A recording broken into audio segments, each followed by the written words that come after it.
You were just saying, I bet you can't stick it. Good.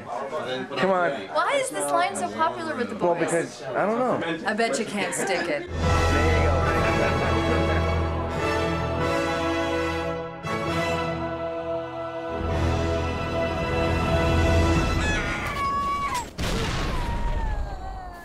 Halo 3 is a first-person shooter released in 2007 by Bungie for the Xbox 360 and later for the PC. This isn't working. It is the conclusion to the Halo trilogy, with the first game being the groundbreaking Combat Evolved and the middle game being the phenomenal Halo 2. Halo 3 received critical acclaim when it came out, so why review it nearly 20 years later? Well, Lord knows I have the time, but there's more to it than that. I loved Combat Evolved way more than I thought I would, and in truth, no pun intended, Halo 2 is probably one of the greatest games that I've ever played. Because of Halo 2, I decided to do something special for my Halo 3 video, and I may have bitten off more than I can chew, but enough rambling. Let's finish the fight and close the chapter on what is, in my opinion, when all three games are put together, a masterpiece trilogy. Spoiled the ending of my review right at the start. Speaking of spoilers, I will talk about everything. Consider the entire game spoiled. You've been warned. Launching the Master Chief Collection on Steam will require a Microsoft account. I already had one, but it's worth mentioning. Afterwards, I select Halo 3 and jump straight into Legendary difficulty, as is my tradition. They let me pick. Did I ever tell you that? The game starts with this fantastic monologue given by Cortana as the camera slowly pans to reveal a shadow jungle beneath a night sky. Something has fallen to the surface of the Earth, and a team of Marines have gone to investigate, including the man himself, Sergeant Johnson. Stay sharp. We then learn that it was the Chief who came hurtling down in a fireball, and his suit has locked in place due to a malfunction. He is presumed dead because he fell at least 2 kilometers, and I think most of us would need an ibuprofen after that. We're not leaving him here. Yeah, you're not. Oh, crazy fool. Why do you always jump? But Spartans never die. They're just MIA. We can assume the game picks up essentially right where Halo 2 left off, as we are reminded Cortana isn't with us. Where is she, Chief? Where's Cortana? Don't make a girl a promise if you know you can't keep it. She stayed behind. As if we could forget the loss of our brainworm girl. A shimmer approaches, and the Chief reflexively leaps to act, but is stopped just in time to reveal it is the Arbiter. I am so glad to see him. Again, no pun intended. Were it so easy. It goes without saying, if you aren't familiar with the Halo franchise, I have 2 other videos to catch you up, but this does raise the fact that I may repeat myself in places because, again, this is a direct sequel. We must go. The brutes have our scent. And they must love the scent of testosterone. After getting our bearings, the group of Marines and main characters begin a short trek through the jungle, very Predator style, with great ambience, tension, and radio chatter. That sounded close. Too close. Pretty soon we reach some enemies patrolling a river for us to fight, so let's talk about the gameplay. Now, as before, I hit a bit of a brick wall early on with Legendary difficulty. This time I didn't even make it past the first encounter. There he goes! But I got really good at throwing a grenade into this ship and having my head slammed against the wall repeatedly. I did get my hands on this bad boy for about 3 seconds, but that's about it. I respect that this is the ultimate challenge for Halo players, but for my Rambo meets Terminator playstyle of run in and open up, this is going to be a long fucking night, so I switched to Heroic. That's just where I have more fun. Once I'm in Heroic, I notice a dialogue change. Then they must love the smell of hero. This is common throughout Halo. Different difficulties feature different dialogue, and I lightly touched on it before in Halo 2. It's mere moments before we're back into what makes Halo great. We're fighting through dense, dark jungle, blasting at grunts who are now commanded by brutes in power armor. Halo has done this every outing so far. You're not sat endlessly waiting to start playing, and the openings are always a joy to experience. I recently tried to play Shadow of the Tomb Raider. I'll update you when they're done fucking yapping in that intro. You like cutscenes, by the way? I love cutscenes. In Halo, you're never watching the clock during its cutscenes. They're never too long, they're always just long enough. Ask Cortana, I'm sure she prefers that. Speaking of, a vision appears to the player of Cortana doing this sort of brain dance visitation. Could you sacrifice me to complete your mission? Could you watch me die? She's asking some creepy shit, which hints that she's not doing so good. These visions will be dotted throughout the game, but I'm sad to say she's not present as much in this campaign. Similar to Halo 2, Cortana's look has evolved further. We don't see as much of her in 3, so it's hard to comment on if she still has that powerful and confident flair she had in 2, but she still looks like Cortana, maybe a little curvier. But I won't complain about a few more polygons, that's a yes from me game of the year. Spiel des Jahres. Moving around is the same as any shooter. Standard movement controls, crouching, a powerful jump, and no sprint. You're already moving at top speed, and it's still so refreshing to go back to a time before sprinting was in every game. There is a new style of HUD. It's some sort of soft light helmet display. I like it, it's not too intrusive. You have a blue bar in the middle representing your shield. As you take damage, that will go down, eventually flashing red when it's empty. You can take a certain amount of damage at that point before you die, but it's hard to gauge just how much. I have a lot of experiences of my shield being fine one moment and then I'm dead the next, but I'll talk about that later. If you survive your shield going down, there's a cooldown of about 5 seconds and your shield and health will regenerate back to full, so long as you don't take damage again, which resets the cooldown. The shield recharge is very fast, and I've previously complained about the cooldown being too long, but I died so fucking fast in Halo 3, I didn't even have time to think about that. Most of this was down to one weapon. Okay, you're on go. The most important part of Halo is the gunplay, so let's talk about it. It's no surprise that in general the gunplay is fantastic. The weapons are responsive and do what you want precisely when you ask them. I've learnt that there is essentially no hit scan at all in Halo 3. Hit scan is a term used in video games where when you pull a trigger on a weapon, wherever you're aiming will register a hit. There's no actual projectile travelling through the world, it's just hit button, instant bang. Whereas projectile weapons have travel time. Normally for weapons like an assault rifle, the bullet travels so fast there's no point in simulating the projectile. A hit scan just makes more sense. I've come to learn Halo takes this sort of thing very seriously. Even the guns you might suspect are hit scan are in fact simulating the projectile at its intended velocity, requiring you to lead your distant shots. This is insanely detailed. Did I notice this in Halo 3? No, because I lived to get in the Covenant's personal space. Am I impressed? Yes. Dual wielding was introduced in Halo 2, and of course it makes a return in Halo 3, because why would you ever remove such a fun and groundbreaking system from your game? You may have seen dual wielding in other games where you're limited to carrying 2 of the same gun. No, that's not how Halo works. You can mix and match any 2 dual wielding guns. So while here I am wielding 2 SMGs, you can replace one of those with a plasma pistol or a ripper. It's quick and easy to initiate dual wielding. You'll be prompted to either equip or dual wield when you walk over a weapon, then you pick it up off the floor. And just walking over other weapon drops will refill your ammo stock. You'll still have to reload, but the ammo will divide itself neatly between the 2, from what I can tell. Handling the weapons is laughably simple. Left click to fire one gun, right click to fire another. Halo's ease of access belies its complexity, because there are 2 types of weapon. Ballistic projectile-based weaponry favoured by the UNSC, and energy-based weapons favoured by the Covenant. Ballistic weapons fire from clips or magazines, and they can fire without any real drawback besides recoil, so long as there's ammo in that baby. Eventually they will run out and you need to reload. Energy weapons are battery based, meaning they never need to be reloaded. You can fire to your heart's content until the charge runs out. Once that happens, you throw it away and find a new one. Despite mastering spaceflight, the Covenant never invented rechargeable batteries. Somewhere out there is a Covenant garbage planet filled with dead burner phones and electric toothbrushes. Oh no! Energy weapons, however, can overheat. Leave these suckers on full vibrate for too long and they'll burn out.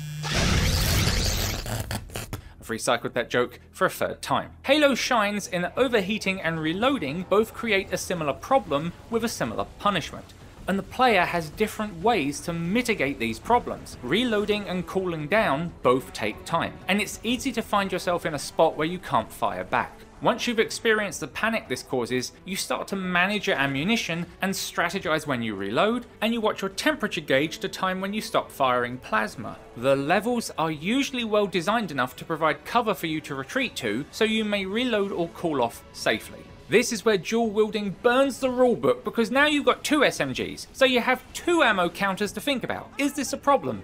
No, because you can fire one of these bad boys off until you sense it getting low, then start popping off with the other one and watch as your first one reloads automatically. I'm not even hitting the reload key here, it just happens. I could manually reload if I wanted, but this is so satisfying, and it's all owed to Halo 2 because it's essentially the exact same system. The most fun, of course, comes from firing both of them at the same time. Who needs ammo management when you have firepower? But what if I have an energy weapon? Well, now Halo changes everything again, because I've got one gun I can fire until I need to reload, and one gun I can fire until it overheats. I've always got a backup plan if one gun stops. It also rewards the player for being able to manage these 2 weapon types at the same time. The game even merges the reticles for the 2 different guns, so I have some idea of where my weapons will hit, no matter what I'm carrying. Like Halo 2, the ammo counters are in the corners of the screen, but I felt they were a bit more noticeable this time around. I found myself not paying much attention to the ammo counters because pretty soon after playing I began to get a sense for when a gun was running low. It's not always as easy to guess when a gun will overheat, in my opinion, but you'll know when you've been popping off on an SMG for too long. As for me, I love the energy weapons, but I'm a sucker for the ballistics. How rude! And I don't believe there's any relevance with my figure and my standing. There are a few differences between Halo 2 and 3's dual wielding. Most notably, you can now reload each gun individually with a different key press. This sounds great. It's not. It's the worst possible way they could have ever implemented this. First off, the ability to reload both weapons with one button press is gone. You can't rebind both to the same button, presumably R, because the game detects a conflict and won't let you. By default, the reload key for your second gun is F. Guess what other function is tied to F? Throw grenade. Hold on, let me just play this clip from my Halo 2 review. You can't throw grenades or melee attack when dual wielding, obviously you need to free your hand first. Attempting to melee or throw a grenade will cause the chief to just throw the gun away and do what you wanted. That's great for the player, no time lost at all. That just doesn't happen anymore in Halo 3, unless you rebind your keys. I kept trying to reflexively throw grenades before smacking my forehead as I watched my left gun start reloading. You're mine! Look out, grenade! You can, however, melee while dual wielding and still drop your gun. This then allows you to throw a grenade. I guess on consoles the throw grenade trigger is impossible to rebind, so you are forced to manually drop a weapon and then throw a grenade. I thought this was a massive design oversight, but no, this is apparently intended because people weren't throwing grenades or melee attacking in Halo 2's multiplayer as much because of dual wielding. There's this thing we didn't really identify in Halo 2, that if you spawn everybody with a dual wieldable weapon like the SMG, it changed the game. People stop meleeing and people stop grenading because when you're dual wielding you can't do either of those. Okay, so your fix to get people throwing grenades again was to stop people throwing grenades. Bold. It's bold, I'll give them that. Also, if F is by default bound to throw grenade and reload second weapon, as in 2 functions on one key, why can't I bind both reloads to R? Look, the more I think about this, the angrier I get. Let's move on, because I genuinely love dual wielding, and I think even with the new, let's call them design choices, Halo has the best dual wielding I've seen in a video game.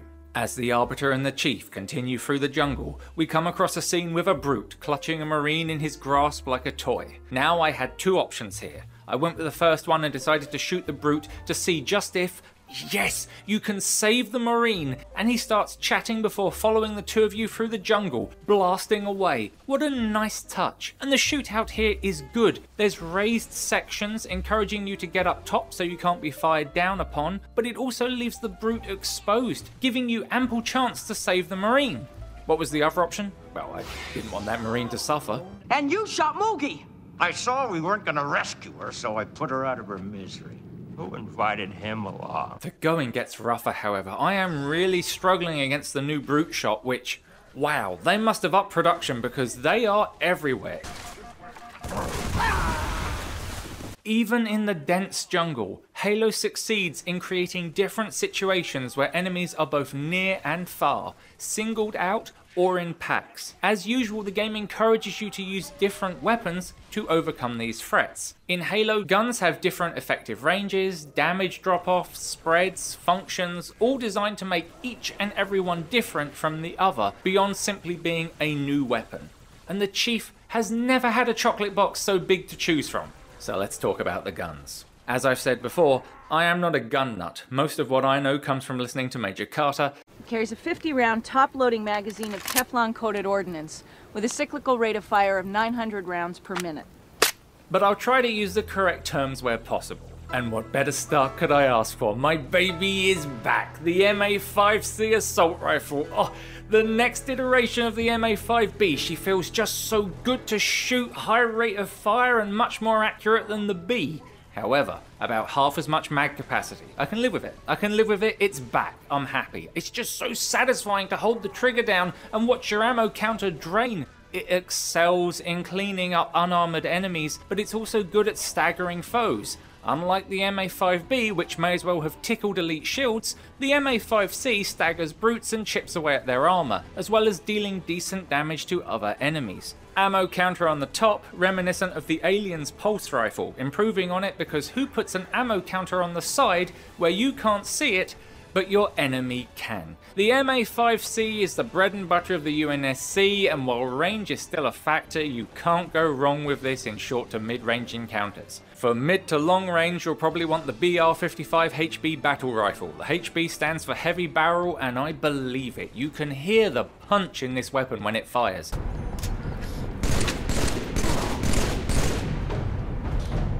I did not enjoy the battle rifle in Halo 2. That's personal preference. I cannot stand burst rifles. I'd rather just hold the button down and have it fire in bursts with pause. I don't want to keep clicking. I'm saying this because I was biased against the BR55HB, and yet I liked it this time around. It's good. Maybe it was the reduced recoil or the slower rate of fire that justified the need to hit fire again. Maybe I've just been spending more time with burst rifles on the side and I've got no appreciation for them. Who can say? What I can say is the scope is fantastic and it easily lets you take out targets at truly long ranges. It's a great weapon in the mid-range as well, allowing you to flick and clean up groups of enemies, especially nice for popping helmets and such with good ammo capacity and a nice quick reload. You're never left vulnerable with the battle rifle, even in close quarters if it comes to it.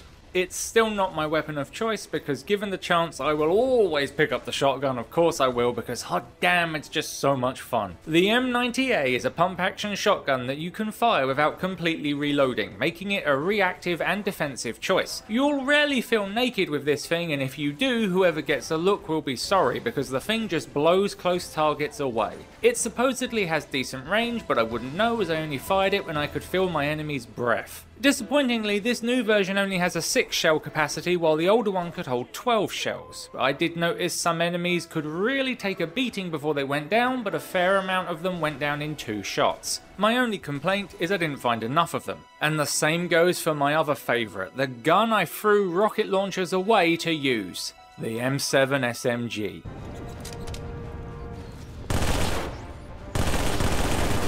It's criminal I didn't find more of these in the game. The M7 is compact def, featuring a high rate of fire, high recoil, and best of all can be dual wielded. It deals more damage, fires faster and further than in Halo 2, but as a trade-off comes with a smaller reserve ammo capacity, which I really didn't like as it only forces you to drop them faster. Still, nothing will stop me enjoying the fun of fighting the recoil while you fire 2 of these babies. It's like wrestling with the reins on a dinosaur. Like the assault rifle, these are best for short to mid-range encounters, emphasis on the short, but they're so good at dispatching foes. I cannot stress how satisfying it is to fire these guns, and it bears more than a passing resemblance to the P90 as used in Stargate SG-1. This is a P90. It's compact, lightweight, incredibly sturdy.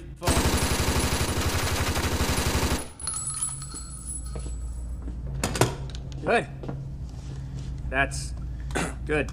Another banger is of course the sniper rifle. The SRS-99D-S2AM rifle is not what I'd have called it, but when you hit someone with this they will never forget the name. The AM stands for anti-materiel, meaning it's intended for use against materiel targets. As such, the recoil on an anti-materiel rifle is glorious. It's very effective against grunts, but it still takes 2 shots to pop a helmet off a brute. What those helmets are made of, I do not know. What I do know is that the 99D fires with pinpoint accuracy, surprisingly soft recoil, and it delivers a supreme amount of damage. It's rarely peppered about the levels, which is understandable as it's so powerful. Whoa, whoops, oh! I dropped my Magnum. The Magnum makes a return. I tried to use it, I really did. I even enjoyed dual wielding it, but truthfully I'd rather not. A somewhat underwhelming weapon. I regret sleeping on the combat evolved Magnum more and more. I just didn't know what I had, guys. The Covenant, while previously employing mostly energy weapons, now carry their own ballistic weapons as well. I'm going to get it out of the way early. The Brute Shot. This is a weapon from Halo 2 that I really loved. It's basically a rapid fire grenade launcher. It was fun to fire, fun to get blown up by, and you were never annoyed by its presence because there weren't too many of them in use throughout the game. Because, you know, they're grenade launchers, they're powerful and you want them to be a threat when they appear, not have every enemy carry one. In Halo 3, I lost count of the enemies I encountered carrying brute shots. Essentially, every pack of aliens I faced carried a grenade launcher. Worse, the grenades no longer arc down, or if they do, it's barely noticeable. They travel more in a straight line, making them more like rocket-propelled grenades, which move very fast, and at close range there is basically no chance to dodge. They also don't bounce anymore. You see, in Halo 2, they would bounce off a surface, so you could ricochet them around corners, you could get clever with them. It also meant if a grenade missed you or you dodged it, you had time to get even further out of harm's way. It created the effect of grenades going off around you, which was more fun to play through. That doesn't happen anymore. Brute shot grenades explode on impact with anything. So even if you dodge away from the grenade, it will still blow up on impact. You're going to get hit more often even if you can react. Having explosions going on creates this intense battlefield, but not when you're instantly dead. And that's the real problem here. Maybe it's because I was playing on Heroic, but I detest instant kills. I died a lot on Heroic in both Combat Evolved and Halo 2, but always because I played recklessly and my shield and health got taken down. The exception to this was the bullshit sniper jackals. This is the same bullshit, but different, you know what I mean.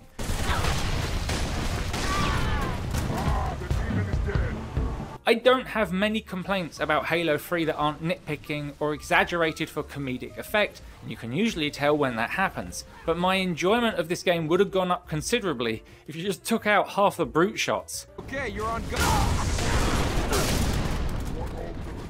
Even then, Halo 3 is so good I have to cushion my complaint by the fact that the rules of the weapons apply to the enemies. So if you can pick up a brute shot, you'll be two-hitting most enemies with a direct hit. Fortunately, they aren't the only weapons the brutes employ. They have other lethal implements, such as the Spiker, which has one of my favourite designs in the game. It looks like a double-cylinder revolver with 2 barrels, blown up to the proportions of a shotgun, meant to be wielded like a rifle. It rapidly fires superheated spikes that embed themselves in the target, which hurts. The Spiker does more damage than the SMG and the assault rifle, which makes sense, but they're slower to fire, have slower projectiles, and are less accurate. This also makes sense given that they're technology native to the brutes, a more primitive race amongst the Covenant, no offense. This is something I'll touch on later, but I like the thematic weight here. In short, punch harder, not smarter. That is where the Mauler comes in, combining punch with smarts. The Mauler is a drum-fed shotgun, and you can tell just from the design that this weapon was made by a brute with brains. It's got this modern elegance to it, sleek yet bulky, and still incorporating the trademark blade used for melee attacks on brute weapons. Semi-automatic with a stupid rate of fire, balanced with absurdly wide spread and less damage than the human M90. the most important factor for the Spiker and the Mauler is they can both be dual wielded. This makes the Spiker a reasonable alternative or supplement to the SMG, so despite seeing fewer M7s than I'd like, at least I had the Spiker, which I found a lot of fun. This also means the Mauler is effectively a shotgun you can wield like a pistol, and popping off 2 of these is going to make someone's day. Part of the beauty of dual wielding is mix and matching weapons, and it's so much fun to unload a Mauler in a brute's face after chipping away at his armor with another weapon, such as the energy pistol. The first of our energy weapons, the ER-SMAC Platinum Plasma Pistol, has been around since Combat Evolved. This is the most abundant energy weapon I've found, and it's just a solid bit of kit. It fires as fast as you can pull the trigger, delivering a strong bolt of plasma, requiring you to lead moving targets. This damage is decent enough on its own, but holding down the trigger will charge up a plasma ball, a devastating attack that immediately overheats the weapon upon firing. This plasma ball homes in slightly, but barely enough to make a difference, so I found it most useful against stationary targets or when you're right in someone's face.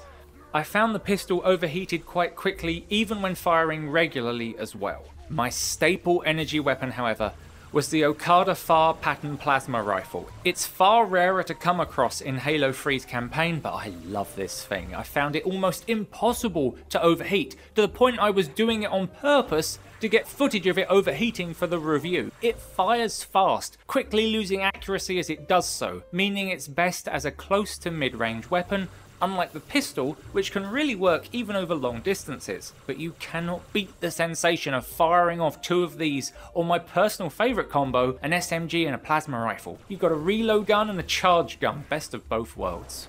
The beam rifle is the Covenant's energy-based sniper. It's got great zoom, fantastic damage, and can fire a reasonable amount of times before you have to discard it. The balance comes from having to pause between shots, because this thing overheats like a PC trying to run Monster Hunter Wilds.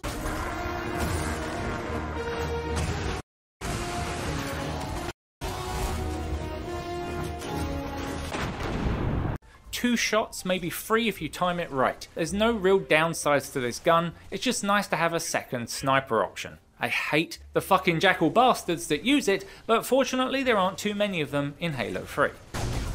You're going all the way back to Planet Jackass, jackass! The Covenant also have the Needler, which shoots homing crystal projectiles, sort of a half energy, half ballistic weapon. These crystals seek targets and embed themselves into an enemy before exploding spectacularly.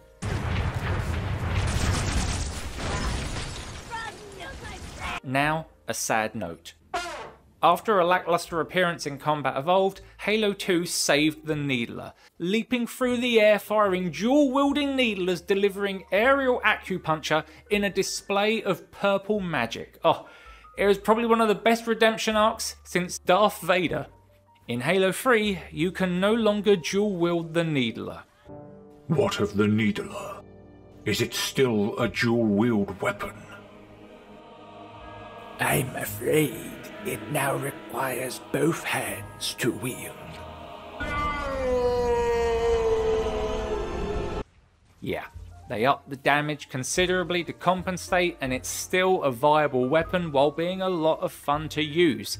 It's definitely not a wasted pickup in the heat of battle, but the precedent for dual wielding had been set, and that's always going to leave a bitter taste when it's taken away. The Covenant carbine fires radioactive rounds, and for a semi-automatic it fires very fast. It's a mid-range sniper, sort of like a hunting rifle with excellent range, damage and accuracy. I enjoyed it more this time around as ammo was more plentiful, and just something about it felt different. I like that you can absolutely panic unload this into a close-range foe while allowing for methodical long-range hits. You can do the same thing with the battle rifle, but again, depends on the situation. I respect how none of Halo's guns feel like carbon copies, or should I say, carbine copies. Okay, let's wrap up weapons because I'm going on way too long. The rocket launcher, that is a lot of fun, but I didn't get much chance to use it. Fuel rod launcher, that is similar but different, firing slow-moving ejected fuel rods that blow up. Once you have one yourself, it's effective at taking out most anything in a single direct hit. Not everything, but enough to make both the rocket and fuel rod launchers powerful weapons in your arsenal. The Elite Energy Sword returns, albeit less frequently. It excels at cutting down flood enemies, dealing insane damage enough to kill anything unarmored in a single strike. The design was made iconic by the previous games, and it just shines. It's one of the few weapons I will always make an effort to carry with me if I can. The brutes carry their own melee weapon, the Gravity Hammer, and it's wielded by special brute warriors. Think of the original Gilded Elites carrying energy swords. Same principle. Whereas the most skilled Sangili would carry swords, the strongest and toughest brutes carry hammers. It's as dumb as they are. Big smack, you dead now. Anything that isn't killed by this is instead knocked up by the gravity displacement it creates on impact. Not the most enjoyable way to get knocked up, but there you go. It's so powerful a weapon that this brute managed to whack himself with it.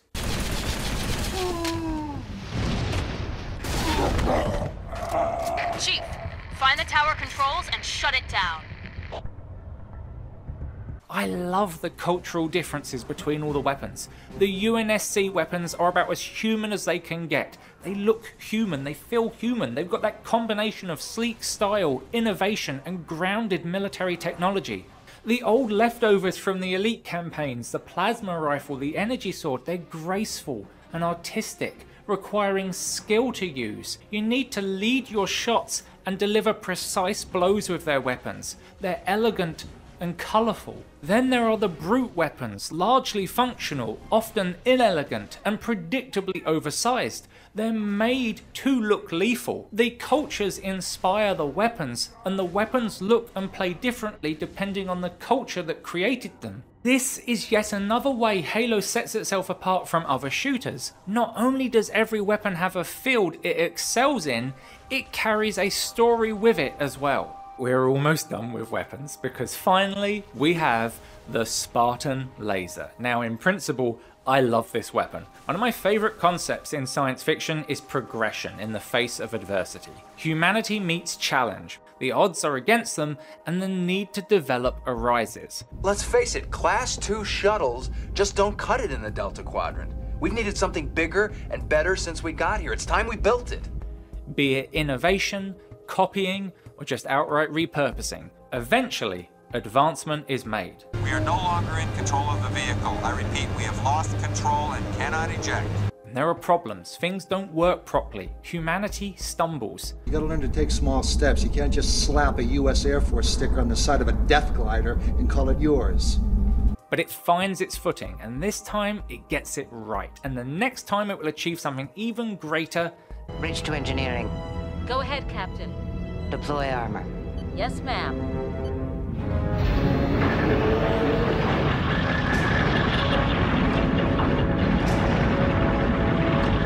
And eventually the threats of yesterday seem a little smaller. For 2.5 games now you've been shooting UNSC lead. At last we have humanity's answer to the Covenant's energy-based weapons. The Spartan Laser is a hulking weapon carried on your shoulder that fires a beam of red death to wherever you point it. No fall off in damage, perfectly accurate and instant once fired. I believe I'm right in saying it is the only hit scan weapon in Halo 3, but I'm assuming that, please don't quote me. The downside is it has a long charge time before it fires and instantly overheats the weapon after a single shot. But once you fire this, whoever is on the receiving end is gonna know it. It is an immediate goodbye. You can fire it about 4 times before, like the Covenant directed energy weapons, you've got to drop it. And there are only 2 available in the entire campaign. Yeah, all that preamble for nothing. Why is this thing in the game for 30 seconds? It's why I said I love this weapon in principle. In principle, it rocks. In reality, I got to fire it 8 times. I last longer than this fucking gun. What a letdown. Okay, we're all done with weapons. No more to talk about, none. Besides the turrets, right? But there's nothing special here. There's always been turrets in Halo. Except now you can rip them off the stand and carry them with you like a fucking badass. Holy shit, this is cool. You got plasma turrets, chain gun turrets, missile turrets. This is crazy. This works by using a turret, as you usually would, blasting away with infinite ammo. The addition is the option to detach the turret and walk around with it like Tilk wielding the Death Glider cannon. Glider's cannon may still be operational. I like the attitude, Tilk.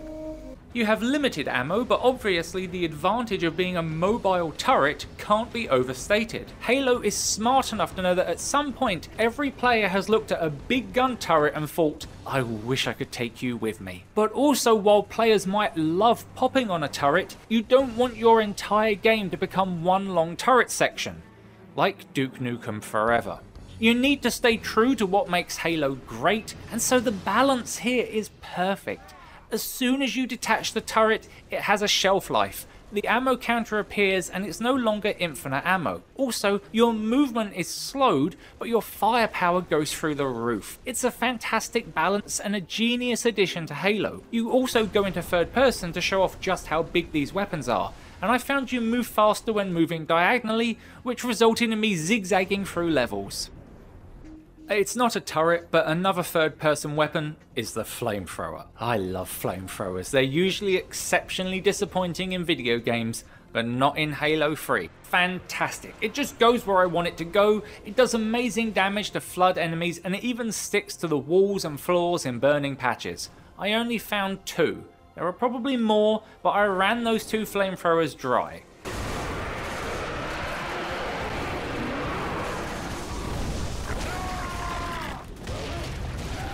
One of the things I love about Halo is that grenades can set off other grenades.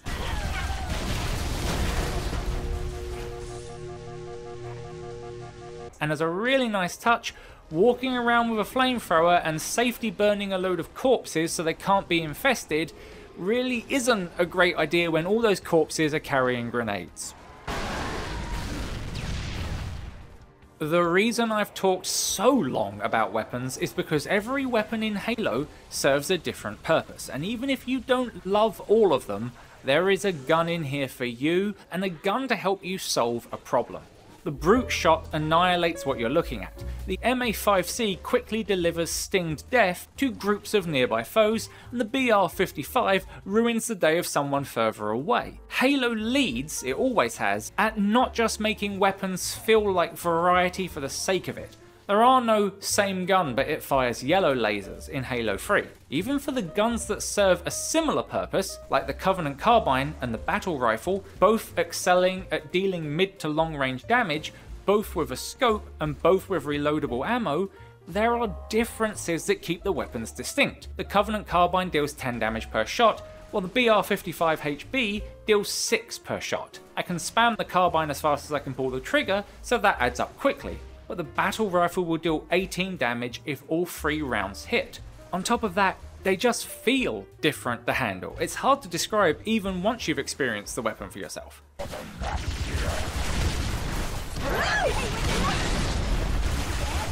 There are now 4 types of grenades. The standard UNSC frag grenade that bounces and rolls a little bit before exploding with a very satisfying bang. Remember me? Bang, and the dirt is gone. The plasma grenade that sticks to most enemies, allowing you to turn aliens into walking bombs. These 2 we know and love. However, the Xenos scum have come up with a new grenade, the spike bomb. This brute grenade will stick to most surfaces and enemies before exploding fragmentation style.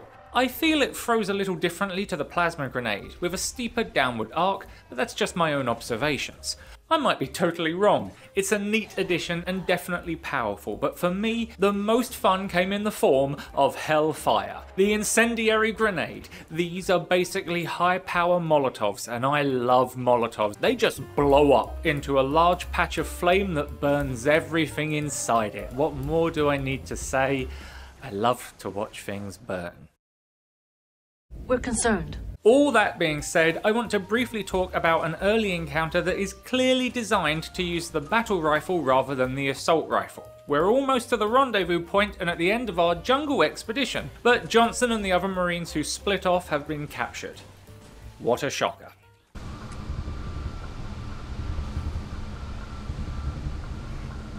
See how they bait their trap?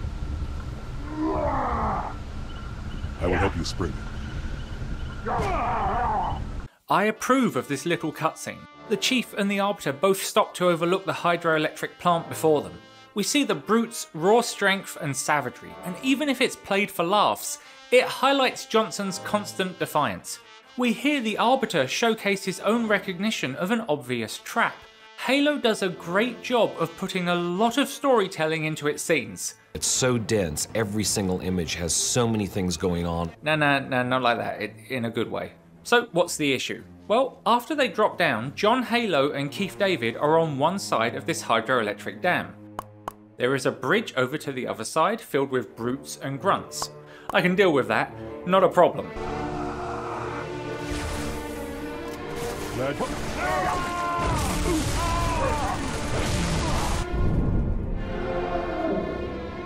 Okay, maybe a problem, but not the biggest problem. The biggest problem is the group of sniper jackals on the other side of the bridge.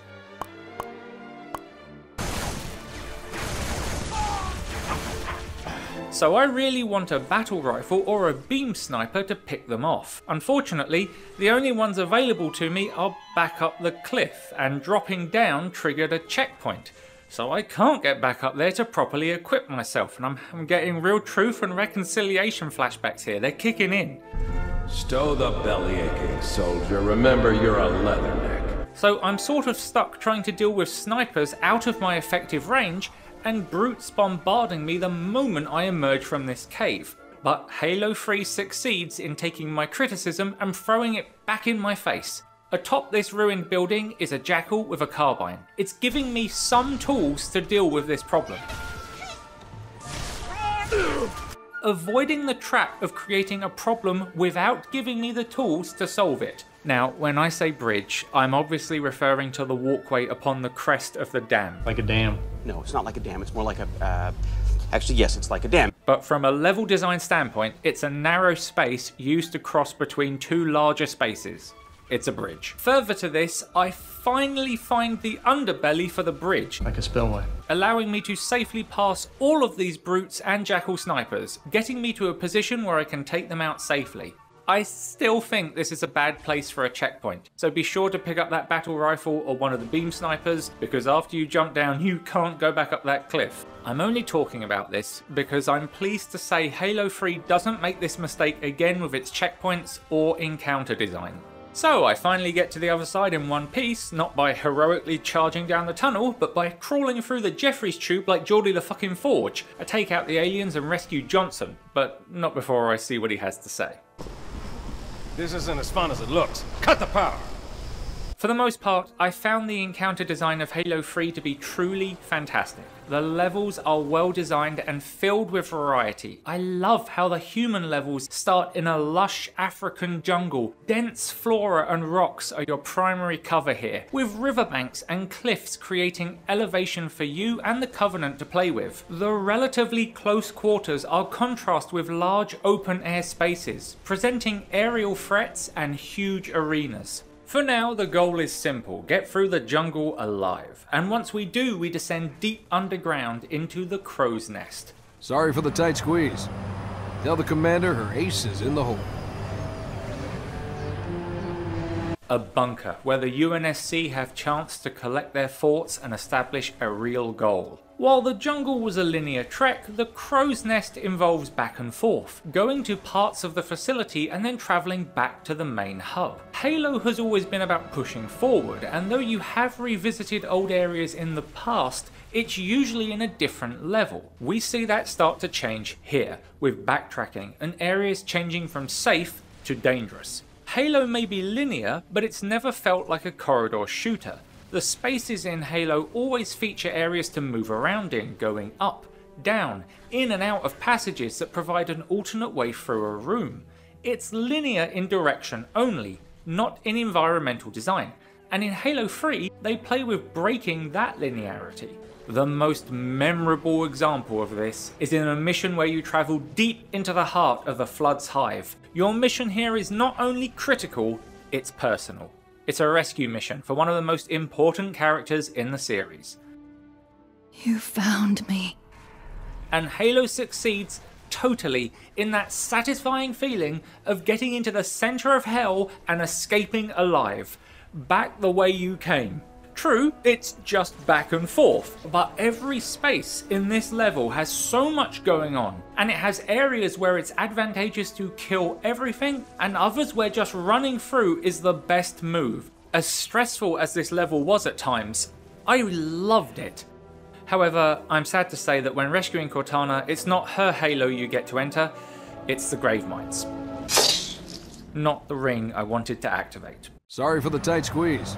The level design of Halo 3 shines, and, taking a leaf out of its predecessor's book, follows in the footsteps of what came before, calling upon those classic locations and memories while treading new ground with its own spaces, landscapes, and architectures. It knows how to invoke different feelings, playing with lighting, mood, and even elements of horror. Try as I might, I can't think of just a flat, plain space. Everything had something to make it interesting to play through. Even this sandy dune. They made sure to mix in some winding canyons and overhangs.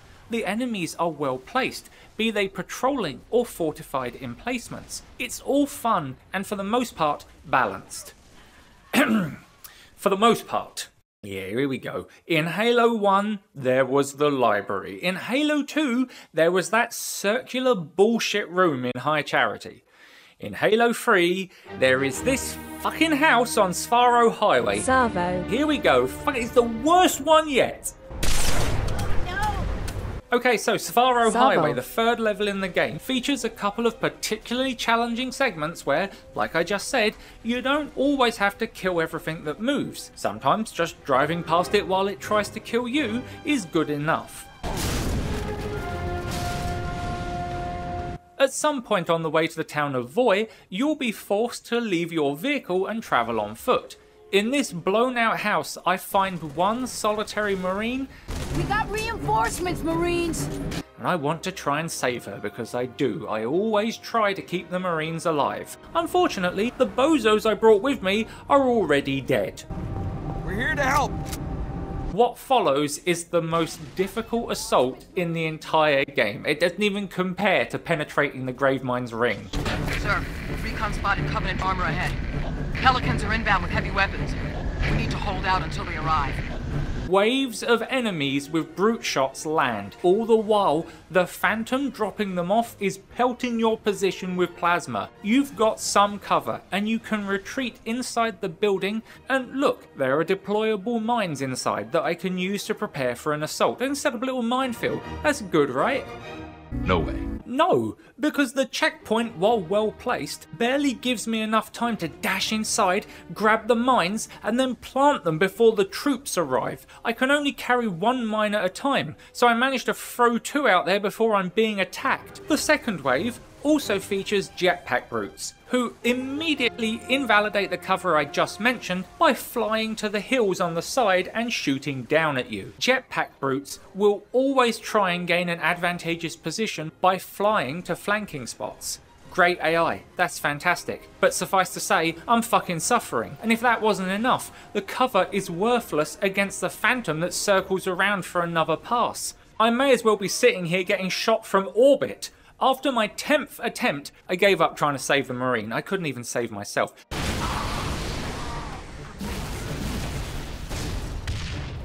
Eventually I had a system worked out, and despite my groaning, I have to say, I love that Halo encourages the right tool for the right job. Okay, sniper rifle. Not enough to take out every target, but perfect for the jetpack troops. Then, I finish the mag on the super elite brute. Then, take on the brutes with whatever I have left, while making sure I dodge grenades, making sure the brute shot can't hit me because that's undodgeable bullshit. It's brutal. And I died here more than anywhere else in the game, spending more time in this shithole for longer than I care to admit.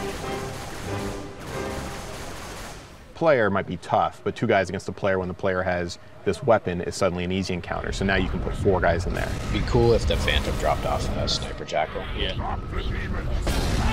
Yeah, wouldn't that be cool? Get to cover!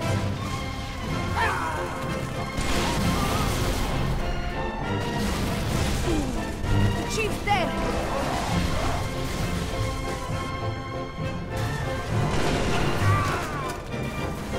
Savo. The game is filled with what I call Spartan checks. These are sections of the game that are designed to really make sure you're awake. Maybe it's overcoming insane odds in the belly of a flood, outmaneuvering a wraith with a ghost, or straight up taking on a scarab. These are fun, challenging, and I love them.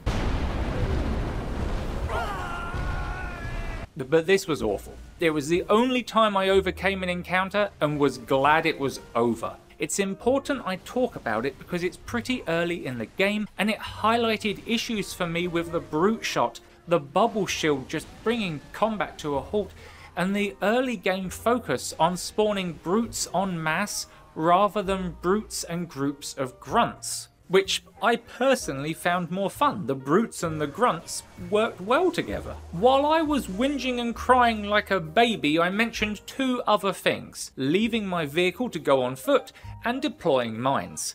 Let's talk about the latter first. In Halo 3 there are consumable items or equipment. You can carry one at a time and you'll pick them up just by walking over them. The first and most prolific one is the bubble shield. Brutes will tend to use these, and when they drop them it creates this geometric shield around the generator. The AI will tend to huddle inside it, which makes sense as entities and vehicles can pass right through the shield. However, nothing can fire in or out of a bubble shield, so they're safe and cozy inside. So what happens is this: your fast-paced shootout just grinds to a halt because the bubble shield lasts 20 seconds.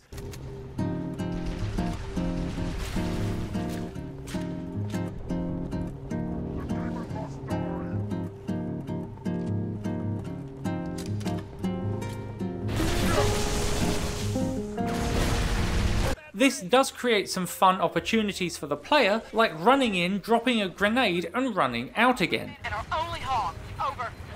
Roger that, Hocus. Get out of there. Pulling this off is obviously quite fun, but most enemies will flee from the grenade anyway, and if they can just get their little tippy toes outside the bubble, well then they're totally unharmed, as the explosion is contained within the shield. The generator itself is very flimsy, a few shots and it's down, so you're encouraged to run into the shield. I feel like this is an item made for multiplayer, because the way the AI treat this damn thing is embarrassing. Look at this. This is the shield they dropped and then ran out of. I have always praised the AI in Halo, even when it's capable of daft moments. They made me smile. This is the first time I'm thinking they dropped the ball. The deployable cover, however, I love. It's like those energy shields you've come to see in previous games, but portable. The deployable cover encourages flanking both for you and the enemy, without disrupting the flow of exciting gameplay. If you don't feel like flanking, the cover can take a reasonable amount of damage before it fails. However, they were smart enough to incorporate another way to take down the shield, and that's by striking the armoured shield generator at the base. This item is superior in every way from a fun perspective. The ability to put up an indestructible bubble is obviously superior tactically. Is it more fun? No, it's fucking boring. The trip mine is something I barely found present in the campaign, and something I don't think I ever saw detonate until I walked over one myself. Maybe it would be harder for enemies to spot if it didn't light up like a Christmas tree when armed. I don't know if it's useful, I never saw it blow up. The automated turret is rare and can't take much punishment once deployed, but does a decent job of dealing damage to enemies in an area around it by firing a laser at them. It's fun for coping with large groups of flood. There's a cloak you can find so the chief can cosplay the Arbiter, and I found that very useful tactically, letting me recharge my shields in open areas, move to better ground, etc. I wish there had been more of these in the campaign, not because they're so powerful, but because they give the player the chance to reposition. There's also the Regenerator and the Power Drain. The former regenerates your shields and health, the latter drains your shield. Enemies will throw power drains at you and drop regenerators on themselves. I noticed no gameplay difference at all with either of these. The power drain is just another grenade to move away from, and the regenerator didn't do jack shit for these brutes now, did it? Because they're fucking dead! Scratch that, that's not true, because I went back and undertook a little reckless driving on a return playthrough and discovered the power drain will shut down vehicles. That's actually fantastic. I know when I'm wrong, sometimes, at least. The flare has to be the funniest item added. Leon enjoyers and plague lovers unite. It's a flashbang grenade, and since I had no idea what the icon represented, I flashbanged myself.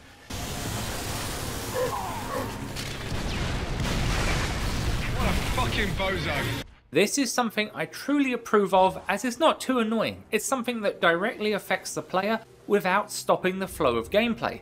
The grav lift lets you get to higher ground. I only found a few of these in the campaign, but I appreciate the opportunities this provides to the player. If the Covenant brutes had made more use of these than the bubble shield, now that would have made for some interesting encounters. Not to mention fun to imagine these big burly guys bopping up and down like apples while firing plasma at you. There is also an invincibility item. If you found this, please let me know. I like the equipment system. It gives the player more tools to overcome the game's encounters and presents more challenges on the battlefield when used by the Chief's enemies. On a personal level, I didn't love the bubble shield. I felt that's simply a balancing issue. 20 seconds is too long. But that doesn't take away from my appreciation for Halo's desire to expand and innovate, which it always manages to do in every game in one form or another. My only genuine complaint about this is I wanted to see more of the fun ones like the grav lift and the deployable cover. Okay, but where were we? Once we're in the crow's nest, we meet up with Keyes, and she explains that the Prophet is looking for something called the Arc, which will let him turn on all the rings at once. How she knows this, I have no idea. We talk to Admiral Ron Perlman to assess our course of action, and our conversation is interrupted. It's a big risk, but I'm confident. Hell, not again. Emergency generators, now! Shielding failed. They're down and charging. As soon as they're up, re-establish contact with Lord Hood. Let him know.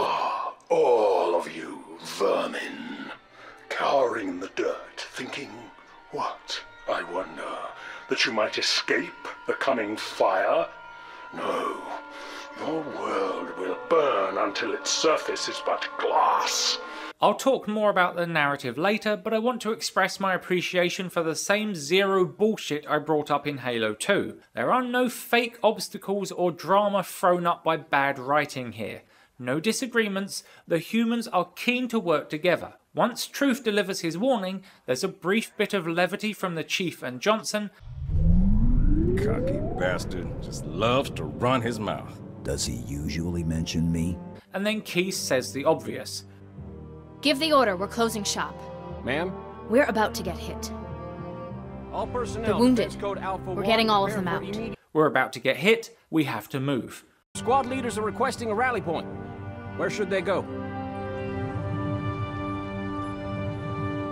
To war.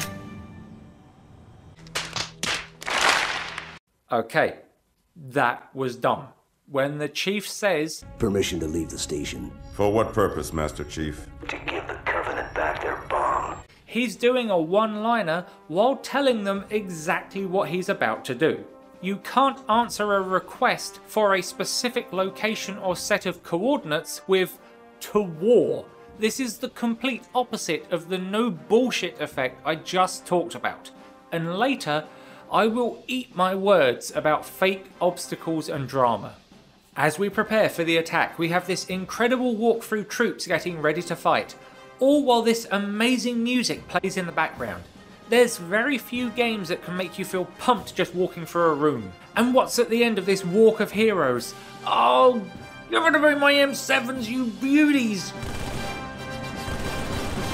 The Covenant do storm the facility, so we have to rescue as many Marines as we can. After some amazing set pieces and fun encounters, it's pretty obvious we're screwed. Not willing to let the base fall into enemy hands, Keyes orders a time bomb set that will destroy the base.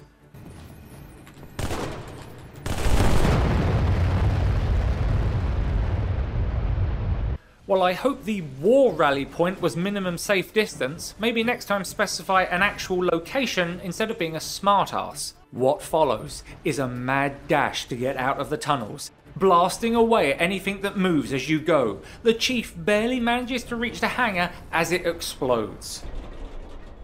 This place will become your tomb. Then we fade in from black into the burning, dimly lit aftermath. We've been separated from the commander and all around us are wounded being treated. It's reminiscent of the wounded soldiers in the Halo 2 E3 demo that I got to see thanks to the Digsite modding team's efforts. It's a reminder that all the men and women who serve are not built to take the Covenant's onslaught like a Spartan. It's a nice, if dark, moment, punctuated by some guy picking this second to ask if I'm a dude. You're a dude, right? It's a fair question. Who can say? Maybe I'm using a voice changer. But you are very attractive. What? The emergency lights flick on to reveal the Warthog. Look at it sitting there. Halo is the king of stoking the flames of memory. To new players, this is a vehicle. It's a way out of the facility. But I see an olive chariot lit by a halogen sun, an old friend ready to rejoin the fight. Ready to rock! Halo, of course, doesn't just have great gunplay, it also has vehicles. Now, as I've said before, in real life, I am a good driver. Video games, not so much. However, I have finally met my fucking match, because who is driving these Warthogs? Holy shit, they're racking up more points on their license than a Bayonetta completionist. I should have been a pole dancer. Truthfully, the AI are the worst drivers I've ever seen in my life. Besides, of course, myself. Oh, let's roll! Good thing you shoot better than you drive. The steering is controlled by the mouse, at least on the PC. Hold forward to accelerate, backwards to reverse, and steer by moving the mouse. This is fine. Driving in Halo 2 is handled better than Halo Combat Evolved, in my opinion, and it feels just as good in Halo 3. Piloting the Warthog is always insanely gratifying. It just handles well and feels weighty, because it is. It's 3 metric tons of armoured transport. That's just a little less than a Stegosaurus. It's still capable of some tight turns when you use the handbrake and is highly manoeuvrable despite its mass. There are a few different iterations of the Warthog, some with extra passenger seats for example, but the most common accompaniment is a mounted chain gun on the back. Firing this is a lot of fun, but I'm usually left cursing because the learner driver jumps behind the wheel, so I more often than not let the Marines fire it. I've never mentioned this before, but the only downside to the Warthog is because the steering is based on where you're looking, I can never look behind and see what my guys are shooting at. It's inconsequential to gameplay, but still, who doesn't want to see that? As we continue along the highway, we reach a barrier stopping our little convoy from proceeding and start to look around for a way to disable it. There's nothing here. Just a broken bridge that way. And this just circles around. Okay, but now I'm back where I started. Take down that barrier, Chief. Power supply should be inside the tunnel. In the tunnel? Well, this looks like a tunnel. Is this a weak spot? Maybe I'll blow this up. No, that's a pipe. So after circling for a couple of minutes, I think to myself, he couldn't possibly mean the tunnel. The tunnel that's shielded off. I just walked straight through the fucking thing. Fuck me. And look at this. I already know. Here lies the path. The start of our journey. What is that driver on? Chief, barrier only works against vehicles. You should be able to walk right through. Oh, thank you, Nathan Fillion. You couldn't have told me that 20 fucking minutes ago. In all seriousness, the Marine chatter is always a treat in these games. The best exchange I heard was right after a firefight. A Marine moved up and kill confirmed an alien. Hey, get me! I'm shooting dead guys! We did it! I think we just killed their B team. I think we just killed their B team is the funniest fucking thing I've ever heard in my life. I stopped to write that sentence, and as I tab back into the game, this happens. Some sand speeder things are coming in, I've never seen them before, and I'm flustered, I don't take cover, I just start shooting. Oof, indeed. Halo 3 despite some of my bitching about the encounter design in the initial levels, is quintessentially Halo. With some minor exceptions, it knows when to slow down the pace and when to keep things moving, when to keep throwing something at you so you never lose momentum. This new vehicle is the Prowler, and it's probably my favourite addition to the roster. It's a brute hover vehicle that is almost impossible to flip. How about being a little more careful? With room for soldiers on the side and a gunner in the back. Shotgun! It's a lot like the Warthog, but oddly elegant for a brute design. Gosh, and I love the noise she makes, purring like a titanium panther.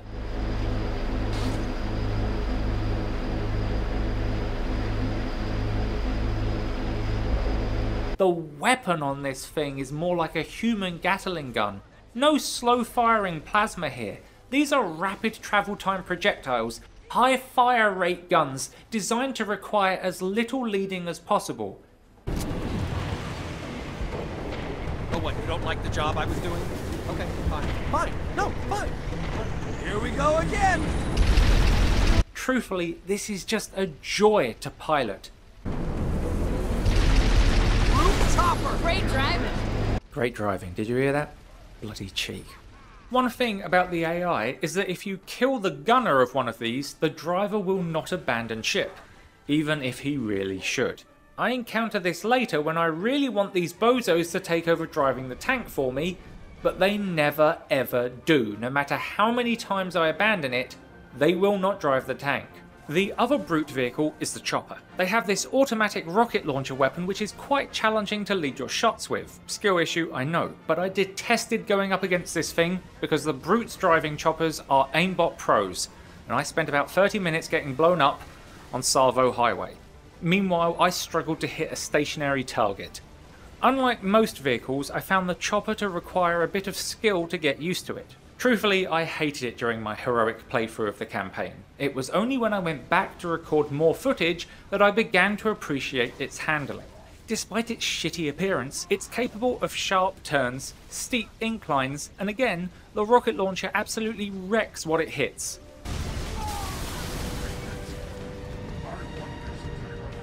The Ghost is as good as it was before, the butterfly that spits plasma, precise, maneuverable, light and fast, but leaves the pilot vulnerable. You'll usually see grunts in these and they are not to be underestimated, especially as they're a small target. It's worth mentioning that Halo 2's vehicle hijacking is still present, but I found it far harder to get close to most vehicles. The only vehicle I could really attempt to hijack was the Covenant Wraith, because it moves so slowly. The Wraith is the complete opposite of the Ghost. Slow, tanky, and designed to break emplacements or bombard an area by lobbing artillery-style blue plasma balls. Nothing breaks a UNSC soldier like blue balls. That joke is too good not to use twice. It's a lot of fun to drive and requires a bit of practice to get the projectile arc nailed down, but once you do, oh, it's just fun. I had to go out of my way to pilot the Banshee in the campaign, reloading a specific chapter and hijacking one, and it handles well. I was never a fan of these, but I must admit I appreciate it a little more in Halo 3 as I'm not being forced to use one. We got a Banshee inbound! Hit from hell, people! The UNSC Hornet is an attack VTOL craft capable of some of the best aerial maneuvering you could ask for. It'll fly fast in a straight line and can hover and circle slowly when the need arises, making it adept at chasing airborne targets as well as bombarding ground positions. It does this with a linkless feed autocannon and 2 M651 missile launchers, both capable of ruining someone's paint job. This is such a pleasure to pilot and I love getting in it. I also like that you can be a passenger atop one of the wings. I won't comment on how safe that is, but it's doable. I want to repeat myself because Halo does this very well. It creates alternatives, not copies. Eventually the UNSC needed an equivalent to the Banshee, but they didn't just design a human Banshee. This is a human flying craft. With more time to appreciate it, I've realised the Banshee is made like the rest of the Sangheili technology, as a graceful machine. It requires skill to operate and pilot. The Hornet is no different, yet it's built not to be some esoteric weaving flyer, but to be a practical vehicle like the Warthog. It's a useful vehicle. Then there is the Mongoose.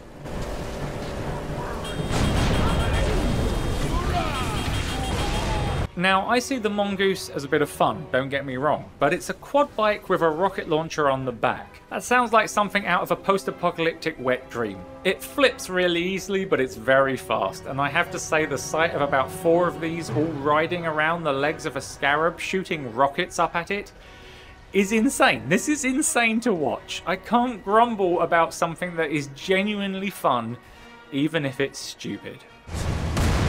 The M808C Scorpion. Hey, how does 90mm of tungsten strike you? It's the UNSC telling the Covenant to fuck off with a 90mm smoothbore high-velocity cannon paired with an automatic machine gun that fires 7.62mm armor-piercing rounds. It weighs around 60 metric tons. That's the same weight as 6 average-weight Tyrannosaurus Rex. Plated in ceramic titanium hull, holding 1 operator and 1 machine gunner, with room for 4 crazy Marines to ride on top. This is just as good to drive as the Halo 2 Scorpion. Still no tank controls, but it's so satisfying to drive, and if I had one complaint, it's that I wasn't in it for very long in the campaign. The vehicles in Halo are just fantastic, and I tell you, riding around on the Warthog with a couple of other Marines in this amazing section where there's a Wraith, ghosts and prowlers all set in this beautiful waterfall valley. This is peak Halo, reminiscent of Combat Evolved and in many ways Halo 2 as well. This is just a perfect segment. It's so satisfying to beat this.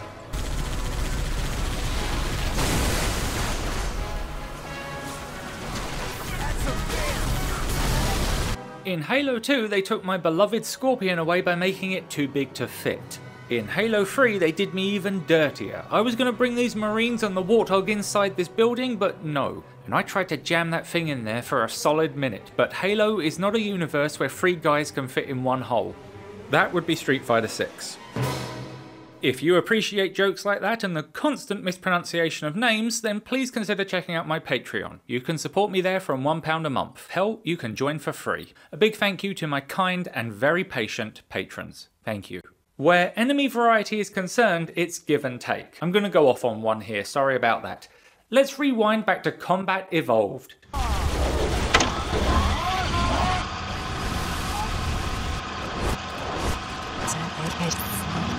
Bet you can't stick it, Master Chief. Oh, I can stick out.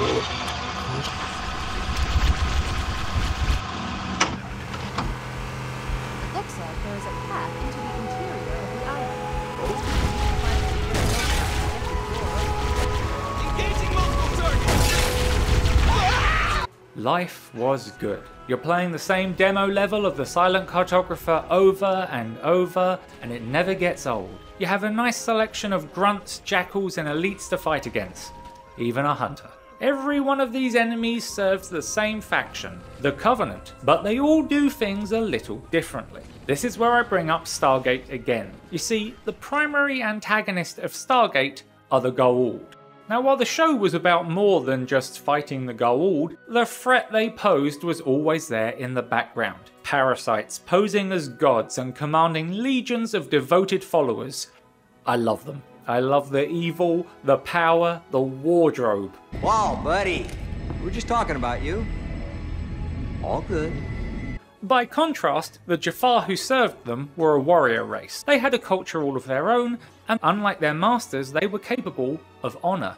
But the team behind the show knew they couldn't ride the Goa'uld forever, or at least not with them alone. They needed to shake things up. What type of enemy could they come up with that was not only totally different from the false gods, but unlike anything in popular sci-fi?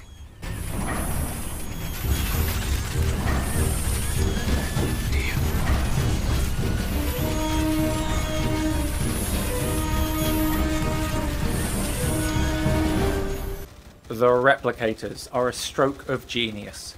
The Goa'uld are all about ego, power and themselves.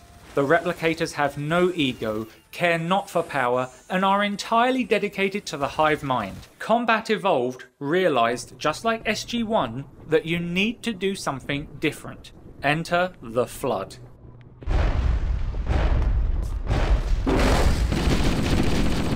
Halo 2 realised the same thing. How do we bolster the enemy ranks without making things stale? We add entirely new aliens, flying bug monsters that fire plasma, brutes that don't even wear shields and can enrage, turning into wrecking balls of punching power. They were savages, wholly different to the skilled Sangheili, and I mean, they're called elites for fuck's sake. Brutes and elites, you can't get more on the nose than this. The brutes especially had one thing that made them different to the elites. They are without honor. Then Stargate took us to the other side of the universe where a new threat awoke. The Wraith. Space vampires. Woo, different. Goth girlfriend vibes, I dig that. Not as much as I dig what Osiris got going on, but okay, still a queen. Then in another galaxy, listen, bear with me, this is going somewhere, I promise. The Ori emerge. Now I love the concept of the Ori, their technology, the style and look. But when it boils down to it, mechanically, if not narratively, they are super gold. They pose as gods, they have devoted followers, they even carry fucking staff weapons. They created the same enemy we'd seen before. I love Stargate, but this is where narratively the show began to lose steam. It had nothing to do with Colonel Mitchell and certainly nothing to do with Varlamau, who was the infusion of energy the show needed, and who I am a massive fan of. And Colonel Carter, obviously. And that space vampire. But anyway, look, it wasn't stagnation, it was repetition. The poetic repeating style of Halo would be SG-1's weakness. So we come to the Brutes. Halo 2 began the story of the elites being replaced by the Brutes as the Covenant's main fighting force. And by Halo 3, it's clearly concluded. The elites now fight for themselves, joining forces with the humans. This means there are 0 elite enemies in the campaign. Cancelled. Which poses a problem, because this has decreased enemy variety, which is rarely a good thing. Not only do the Brutes replace the elites narratively, they replace them mechanically, just like the Ori. Brutes now wear armor, which is basically just a weaker version of shielding. It has to be broken through first to get to the now bald Brute underneath. As I've been kindly informed by Halo commenters, a good way to deal with elites was to wear down their shield with energy weapons and then finish them off with ballistics. This doesn't really come into play with the Brutes. Every weapon works equally well against them, so in a way it gives the player more choice in how they play, but there's less impact to those choices. Also, whereas in Halo 2 Brutes could enrage if you so much as looked at them funny, in Halo 3 they don't really enrage that often. When they do, it is spectacular to be on the receiving end. This is something I will never get tired of because it's funny.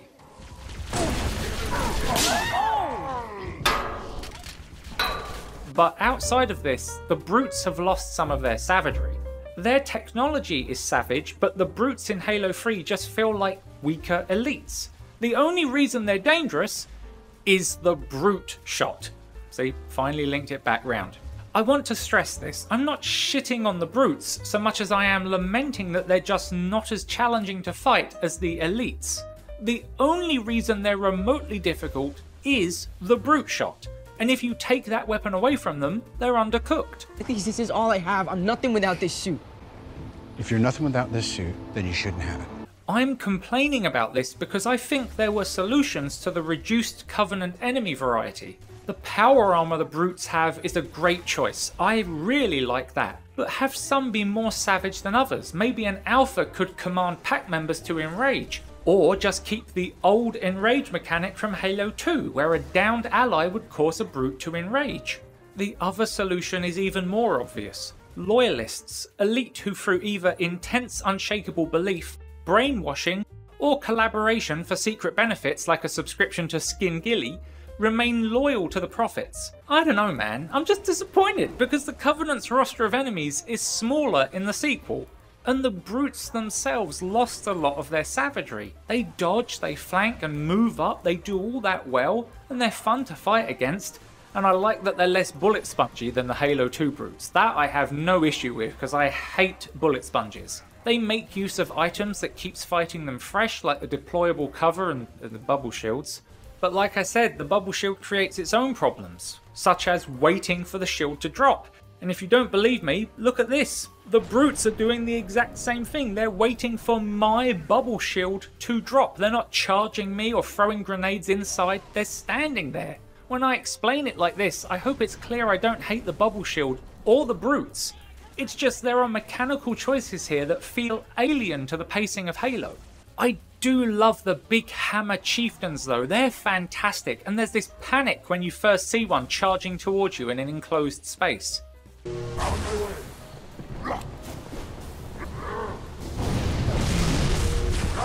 I also like the jetpack brutes, who are far superior to the jetpack elites. The jetpack brutes actually use their jetpacks to reposition to better ground, rather than hover in the air waiting to be shot at. Very nice shot. But I am convinced the cloaking brutes were added as a joke.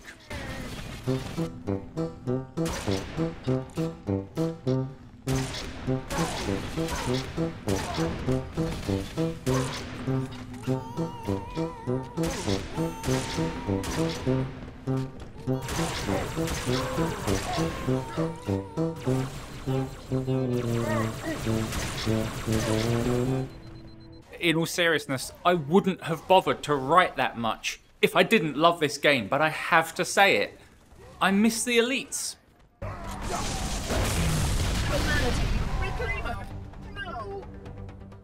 The grunts return, running around with all sorts of weapons. They're small, unarmoured and easy to take down, but they're numerous.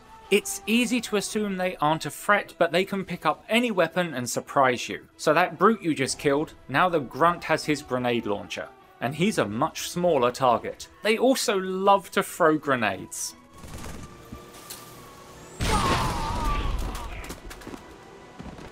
If you can shoot one after they've primed a grenade, it will still go off. As with previous games, they can panic and run, especially if their leader is killed, before regaining their composure and turning to shoot you, maybe with a fuel rod launcher. But a new addition for Halo 3 is rarely, instead of fleeing, they will prime 2 grenades and just run straight at you. These guys are always fun to fight against because you just never know what is going to happen next.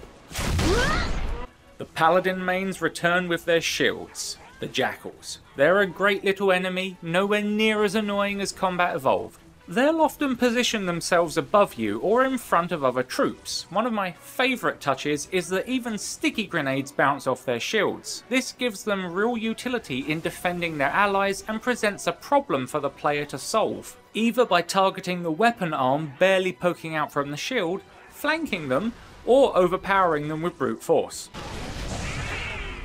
I like them. I still hate the sniper jackals with their bullshit beam weapons, but they're nowhere near as numerous as Halo 2, so I forgive them. They also create the problem of navigating kill zones, forcing the player to rely on cover, speed, and the appropriate armament to take them out from a distance. Stuff like that I can only approve of. At one point in the game where you're underground, there's this brilliant sequence where this chattering can be heard within a pipe, and the route you're taking just so happens to follow that pipe. Hey, you hear that? Attention. Yeah. Hostiles reported outside the barracks. Oh, you know what's coming, and it's such an amazing build-up of tension. The way the flying bugs are introduced is so much more impactful than just throwing them all at you like Halo 2. I've come to love this enemy, and my only complaint about them is there weren't nearly enough in Halo 3. They fly fast, but they like to perch to get a good shot. I'd say they were almost too easy to dispatch because you can just knock whole swarms out of the air with the brute shot. They can totally change how you see the battlefield when they can fly above your cover, and I think they're underused in that capacity. Hunters, the Chads snorting protein powder, are back, and as usual come in twos so one can spot for the other. They are hulking tanks with a devastating melee attack and a powerful beam weapon. I like how they tend to work together, with one staying at range and the other engaging in melee if you get too close, with them refusing to disengage unless you can put real distance between you. It's great to see enemies working together, and I like that they will fire at your last known position if you move out of sight. They're vulnerable only from their exposed areas at the back and the neck. Everything else is armoured, encouraging the player to navigate around them to line up a good shot. So the fact they check your last known position is to keep them focused on a specific area, making flanking simpler. I like it when Halo is clever with its enemies. After wading through hordes of Covenant in a rush to stop the Prophet of Truth, we finally reached the Forerunner deflector dish that was hidden beneath Africa this whole time, explaining why Regret tried to rush the planet in Halo 2. We watch as Truth turns it on and opens a portal in the sky. We're too late. Admiral Ron Perlman says to regroup so they can proceed through the portal, but before the order can be acted on, another ship comes out of slipspace.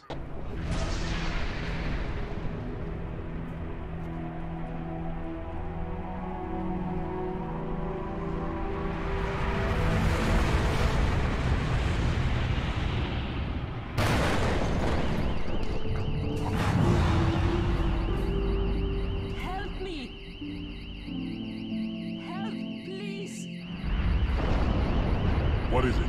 More brutes? Worse.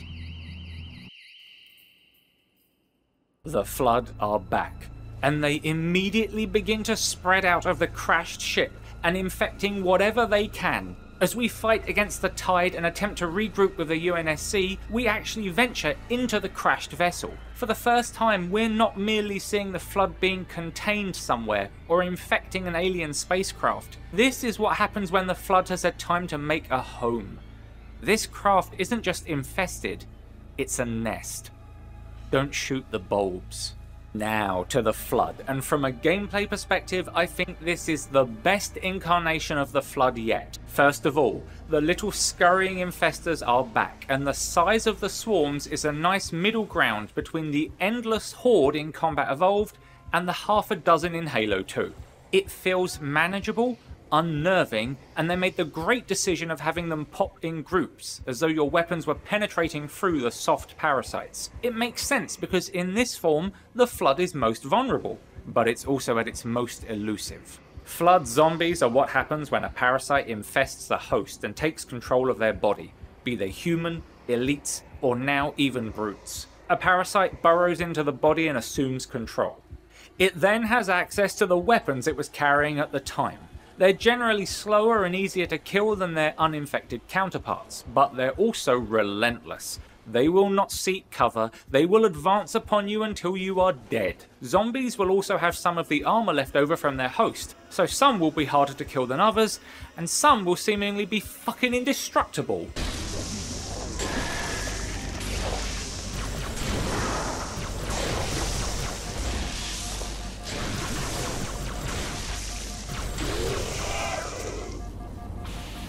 I don't know what happened here. Remember all that criticism about the brutes and the reduced enemy variety for the Covenant? Well, they did increase the roster of enemies for the Flood, and I'm glad they did, because the Flood have one of the best enemy designs I've seen. This scurrying thing is horrifying. It's like some four-legged spider that crawls around on walls and ceilings. There is no infected host here. This is the Flood in its pure form. We haven't seen these before because we've never fought Flood so well established in a nest until now. This Stalker is impressive enough, but you have to remember, without a host, this is just a mass of mutable biomatter. It morphs. The Stalker isn't just crawling on walls to freak you out, it's pulling a Jedi trick. It's over, Anakin! I have the high ground! Once it's up there, it will morph into an immobile ranged turret that shoots spines at you. This is so cool, and combined with the dark environments, they can lurk in the shadows. Only the toxic glow of their spines barely visible. Halo 3 is smart enough to make the spines act as tracers, so the idea of hunting a creature that scurries into the dark is there, but the tools to locate them are present as well. But that's not all, they can change back, and if needed, mutate into a hulking beast. This lumbering tank reminds me of the bog monsters in World of Warcraft, and it will soak up as much damage as it can while getting right in your face, putting pressure on you to attack it while zombies and spine spitters shoot at you. For the first time, we're seeing the Flood behave tactically. The zombies are still just there to provide cannon fodder pressure, but these pure forms have strategy to their attacks and require prioritizing targets. The hulks are strong but slow, the spitters are precise but immobile, and the stalkers are quick but weak. You want to try and take out the stalkers before they can escape and morph into a different form, and then balance whether to kill hulks to make space for yourself or spitters to relieve the ranged pressure. This is fantastic game design. If I was a bit let down by the brutes, the flood is where the new enemy energy went, because holy shit, I'm not done yet. This time those little parasites can burrow into corpses, and I don't just mean in scripted one-off events, but in real gameplay. This means if you kill an enemy and a flood parasite finds its body, it will reanimate it. But not only will you see them seek out corpses to reanimate, if you down a flood enemy and the body is still intact, it can be reanimated again. This means you can clear a pack of flood enemies and watch a swarm rush past you, only to get them back on their feet. The animations for infection and reanimation are truly horrific, and they've improved the limb severing system as well, so you can literally disarm ranged flood zombies, forcing them to rush in melee. Genuinely, without hyperbole, they're fantastic. Flood-tastic, if you will. Oh, fuck me. The AI for the enemies, despite a few problems with the brutes and the bubble shield, is great. The Covenant behave differently. The brutes are far more aggressive than the elites in how they push up, but they still take cover and circle around you. Jackals like to sit still, favouring to snipe or sit behind their shields as they're quite slow. Grunts do whatever works best, and Flood behave as I described. One of the nicest moments was watching factory workers start to pick up guns and defend themselves against invading Covenant troops. They're climbing boxes, doing all sorts of stuff. It's nice to see civilians defending themselves instead of running and hiding, or just standing there waiting to be attacked. Marines are good help for the most part. Unfortunately, they tend to die from either stupid heroics or refusing to move from cover that isn't protecting them in the slightest. Look at these guys hugging the walls, waiting for the chief to enter the room ahead. This is the sort of thing I never get tired of seeing. I like the brutes, you know, lots of area to shoot, you know? All of these elements come together to create a truly solid closing chapter to the trilogy. Yes, I bitched about the brutes and their grenade launcher fetish, but I never got tired of them and I enjoyed fighting them. Yes, I complained about the driving AI, but nothing compares to being behind the wheel of a vehicle, driving your marine buddies to take on the galaxy, or piloting a Hornet over a frozen battlefield, taking on Banshees and dropping down to land on Scarabs, even if they do move at the worst possible moment every time. The game is filled with fantastic set pieces, along with the great environmental design. There are challenges or just novel features to overcome. The feeling of flying in those pelicans preparing to drop on another beach, just like the Silent Cartographer. You've got the music blaring and you're waiting for the touchdown, and it feels like classic Halo. That's what I think Halo always does well. It blends the old with the new. There are even a couple of areas where the game shows it's perfectly capable of rudimentary stealth. It's not used much, but it's like that bit in Combat Evolved where the enemies are unaware of you until you fire the first shot. They do something similar here, moving up to take positions with a squad before choosing when to engage. There's even a stealthy bit where you can silently take out sleeping grunts by crouch walking. Stuff like this shows that oh. Real talk, as weird as it sounds, this animation work is great. For fuck's sake, that's funny. But like I was saying, they're showing off that Halo has the potential to do more than even it's accomplished. But they also know not to meddle with the formula. Nothing stops me from opening this door and blasting everything. There is no forced stealth. Of course, I'm still getting used to the left-hand drive, so in the finale of the game, right at the very end, with everything about to blow up around me, I get in the passenger side. Come on, Spartan, go, go, go! And what follows is, for fuck's sake, they did it again. There's another Warthog run at the end, and it's so good. Everything is exploding all around you as the half-built Halo prepares to fire its weapon. panels are flying, and predictably my bad driving strikes when I'm unprepared. The dawn is close. We can make it, as long as the ground doesn't fall out beneath us. Thanks, Cortana. Thanks for pointing that out. But I go again. Maybe getting cocky, I bite off more than I can chew, and okay, you know what? That was a good bit of driving. Come on. That was... Oh shit, I did it again. Look at this. This game is so good. If I haven't made it clear enough yet, I've completely fallen in love with the Halo trilogy. And I hope that if you missed it the first time around like I did, you go back and give it your time. Even with my complaints and concerns, Halo 3, no. The Halo trilogy is one of the finest things ever made. I try not to throw around the word masterpiece. I think Lava Lantula is a masterpiece. No! I mean, it is, but at the same time, this is why I don't think I'm the most qualified to throw that word around. But I have no fear saying that the Halo games are incredible. Together, they are a masterpiece. The gameplay of Halo 3 is phenomenal, and while I personally feel it's in Halo 2's shadow when it comes to the single player campaign, it's undeniably the same exhilaration and sensation to play. You get the same excitement from beating an encounter, and you can't wait to see what's next. All the gunfire and vehicles and the way it all synergizes together, and yet still, you can't beat the basic satisfaction of just waving the assault rifle across a room like a brush of death. And even then, I almost let one last grunt get the drop on me, but I spot him just before my vitality fades. Then a brute one-shots me with a grenade launcher and throws a bomb at my corpse.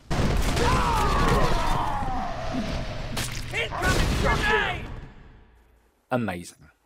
For all the talking I've done, I am a newcomer to Halo, and I think it's easy to either chat shit or brown nose when you're reviewing a game. I see it all the time, and I try my utmost to respect the games I review and their fan bases. I hope I've done that with Halo, yet try as I might, like I said, I'm a newcomer, I'm just some prick online. The most important people playing games will never be streamers, reviewers, or games journalists. It's obvious whose opinion actually matters. These are the real fans, from the hardcore multiplayers to passionate campaigners. You know who this is? Yeah. Hi! You know, people who play the fucking game for fun. I just hope I've done the trilogy the justice it deserves. Oh, one last thing. I've previously said I wouldn't touch multiplayer in Combat Evolved or Halo 2 because reviewing multiplayer is a whole other ballgame. There are balance concerns, connectivity concerns. This stuff takes weeks of play to properly assess. But I tried to get into some Halo 3 games and I ran into a brick wall. I don't know if I had some cross-platform issues, Steam issues, or whatever it was, but I just couldn't get into anything casual, and I tried multiple times to no avail. I did, however, look around in the MCC catalogue and I found I'd racked up a lot of season points from playing the campaigns. This is part of the MCC's eternal no fear of missing out Battle Pass system, where you earn points by playing Halo games, single or multiplayer. And you can use those points on whichever pass you want, no money involved, and that makes it one of the best Battle Passes I've ever seen. I got this gold-plated Scorpion tank, which I'll never use, as I waited 20 minutes for a lobby that never filled up, and saw that if I unlock this entire one here, I can get Cortana's voice in something for ODST called Firefights. I've had a few requests to look at ODST, and my friend is a massive Halo fan, so I will get to it eventually, when I unlock Cortana, for whatever that is. But here's what's interesting. Instead of multiplayer, I just started playing Halo 2. I found this playlist and thought, okay, that sounds fun. And before I knew it, an hour had gone by. I'm rambling, but this is important to me. I make these videos for fun, and sometimes I play through a game twice for my own enjoyment and for the benefit of the review, like Bayonetta, Resident Evil 4, or Pathfinder, Wrath of the Righteous. But the Halo 2 video is up. I have no reason to go back and play it, except that it's fun. It's important I say this, because it's easy to give something a glowing review, convince people it's worth their time and money, and then never go back. And I'm just putting that out there, because I fucking love this game, and I will come back to Halo 3 as well. This structure, we need to clear them out. I actually got talking to my friend who likes Halo, and he went on about how great Halo 3's multiplayer was, and I am really bad at this because I didn't write any of that down, so I said, can I quote you on a couple of lines? This is what he had to say. I don't know what it's like to play Halo 3 multiplayer today. I wish I could share with people the experience of playing it back then, but that feeling has been lost to time. Inspector, this is hearsay. The thing is, I get what he means. It's like Overwatch 2016 or the first few months of Marvel Rivals. You just had to be there. Hell greets you. Oh shit. While I love Cortana, the visions of her and the Gravemind force the player into walking slowly, literally stalling the pace of the game. I didn't notice this at first, but I imagine on subsequent runs this gets quite frustrating. My thanks to SR388, who was kind enough to point me in a direction of a mod that removes both the Gravemind and Cortana's interruptions. Taco Upgrade's Cortana Be Gone mod on the workshop will sort that out for you. Also, SR388 created a mod themselves that gives the assault rifle the combat evolved sound effect for that classic feel. Fantastic.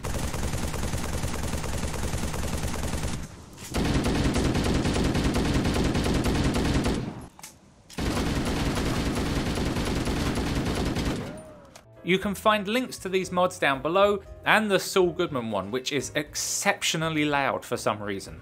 Remember this bit in the jungle with the Marine in the grip of a brute?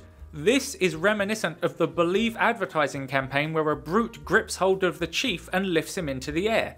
I had no idea about this. I have to thank Nun Soup who pointed me towards this amazing advert, all done with painted miniatures of a Halo battlefield frozen in time. This is just so well done. I can't imagine something like this being done today. Seeing this and the advert makes me wonder if there were more plans for stuff like this, if originally the brutes were meant to be more of a threat than we got, if perhaps the chief was meant to be the one up there. One of my favourite mechanics of Dark Messiah was where orcs could grab you and throw you away. Holy shit, add that to the brutes and I'll forgive the bubble shield. And look at this guy on a mongoose. It's great. Okay, now we're done with gameplay. It's time to talk about the story and characters. I see people down there. Hope they're friendly. I'll let you do the talking. No, don't talk. I want to raid tombs. Fuck. Halo would never do this to you. It would never waste your time, be it with gameplay or story. We pick up right where we left off, with the Chief falling back to Earth after hitching a ride on Truth's ship. There are cutscenes throughout the game, and they're exactly what I've come to expect from Halo. Well animated, good cinematography, with dialogue that doesn't take liberties with your patience. Everything keeps the momentum moving, and in those rare moments it slows things down, you welcome the slower pace. Look how they use these beautiful matte paintings to make up for technical limitations, just like they used to do on Star Trek. That's glorious. The animation, the detail, the layers, these cutscenes are gorgeous. From the very start, the quality shines. The flicker of light as Johnson ignites his cigar. The group of Marines surrounding the Chief, weighing in on the situation and what's become of the Spartan. This is essentially the first time we see the Chief vulnerable, and that's why he's feared dead. Not just because he fell back to Earth, but because if the Chief isn't getting back up, he must be dead. Thinking the worst, they call in for a VTOL. Radio for VTOL. Heavy lift gear. We're not leaving him here. Already though, they set up this notion of not leaving a man behind. Even if he's fallen, the Chief was coming home. I'm bringing this up because it's a sentiment and emotion they play and rely on heavily for Halo 3. It's one long final act, and the story both suffers and benefits from that. But when it comes to the cutscenes, their animation, how they're put together, the dialogue that punctuates the game, the visions of Cortana, letting the player know she's in distress, but also dropping hints at what she's up to. The storytelling is fantastic. But what about the actual story itself? Obviously this is extremely spoiler heavy, so I will give another warning, spoilers ahead. First, I'm going to talk about some things that are just plain stupid, and for Halo that is a first. Miranda Keyes' death. So the universe is about to end, and all it needs is Johnson's fingerprints, because, in a reveal, we learn the Prophets couldn't have turned the Ark on even if they wanted to. They need Forerunners' biometric access, and it turns out human beings are descendants of the Forerunners. Or something. What's the matter, big shot? Can't start your own party? I admit, I need your help. But that secret dies with all the rest. This line is great. We see a flicker of the old Truth's more reserved dialogue, and then Commander Keyes flies a gunship through a window, jumps out wielding a shotgun, and tells Johnson to come aboard. Truth basically reveals he needs one of them alive, and before she can kill both Johnson and herself, she gets shot in the back by Truth. Not a great plan. This is stupid on so many levels. The first bit is she's in a flying gunship, as in a ship with guns. Now, I looked this up to be sure, and this is a Pelican dropship, the same type of ship we've been seeing since Combat Evolved. These dropships are armed with, it's either autocannons or rotary cannons. The model numbers start to confuse me, but basically, why would you not shoot the place up with a giant flying death machine? Why would you voluntarily crash through a glass window? And it is glass, not some fancy transparent metal, because it shatters like glass, and you put yourself in harm's way for no reason at all.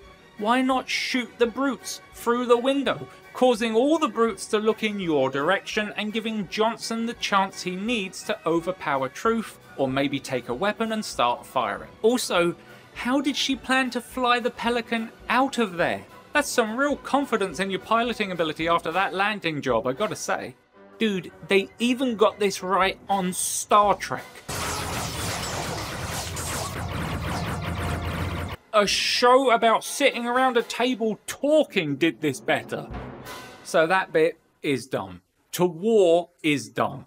The fact that High Charity, the infested Covenant city ship, comes through the Ark portal. At first, I didn't really think about this being an issue, but it's only because the story moves so fast that I didn't have time to think. The portal to the Ark is in New Mombasa. I know they already glassed New Mombasa because the shipmaster says they did, but you're telling me that the Gravemind took all that was left of the flood through that portal without dropping off a cheeky little pod or something?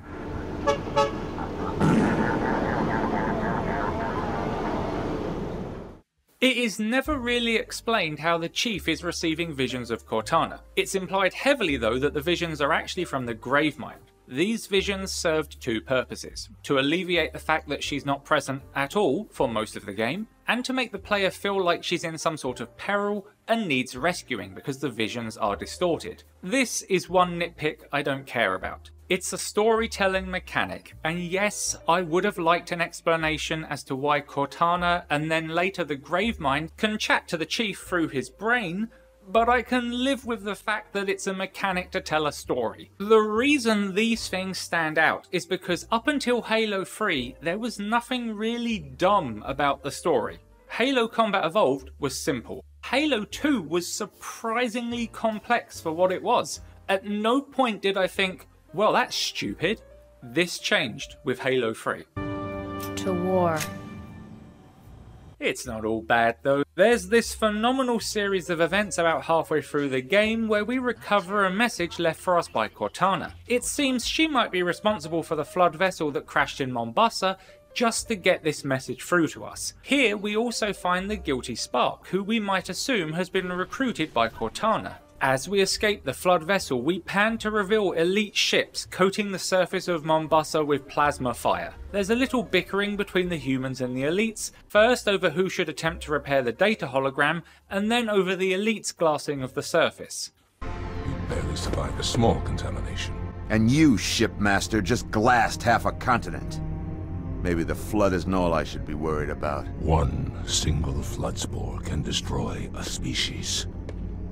Were it not for the Arbiter's Council, I would have glassed your entire planet.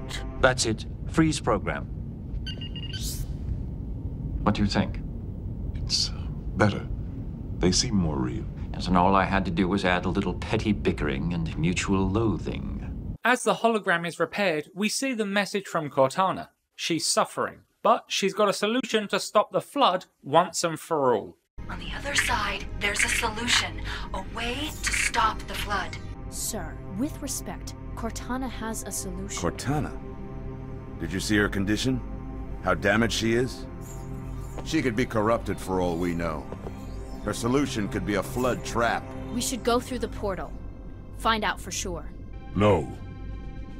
If your construct is wrong, then the flood is already won. I'll find Cortana's solution. And I'll bring it back.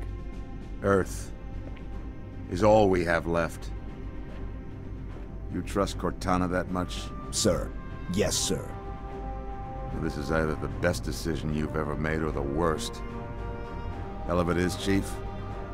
I doubt I'll live long enough to find out which. There's nothing stupid in this scene. Everyone here is right. Lord Hood is right to question the message, the Arbiter is right to question humanity's chances, and the Chief is right to trust Cortana because she's never let him down. Then we see the troops loading up to move out, and this is just perfect visual storytelling. The elites have painted their ships green to match the UNSC. We see Johnson casually taking Covenant weapons, and the Arbiter picking up UNSC arms. The two march past each other as the onlookers gawk at the aliens in their midst. Stuff like this is why I enjoyed Halo 3's narrative, as stupid as it could be. And I like the story in general. It's a fantastic finale and a great final act. But I do have one big complaint. It's personal and not really objective, but some people might feel the same way. Okay, last time I bring up Stargate, it's just there are a lot of parallels between Stargate and Halo. Plus, I want an excuse to talk about it. One of my favourite things about Stargate is a common notion that spans both SG-1 and Atlantis. Then General Hammond will send someone else. How do you know? Because, Lieutenant, we don't leave our people behind. Major, you don't even know if they're alive. You don't leave people in the hands of the enemy. That's the big difference between us, Counselor. We don't leave our people behind.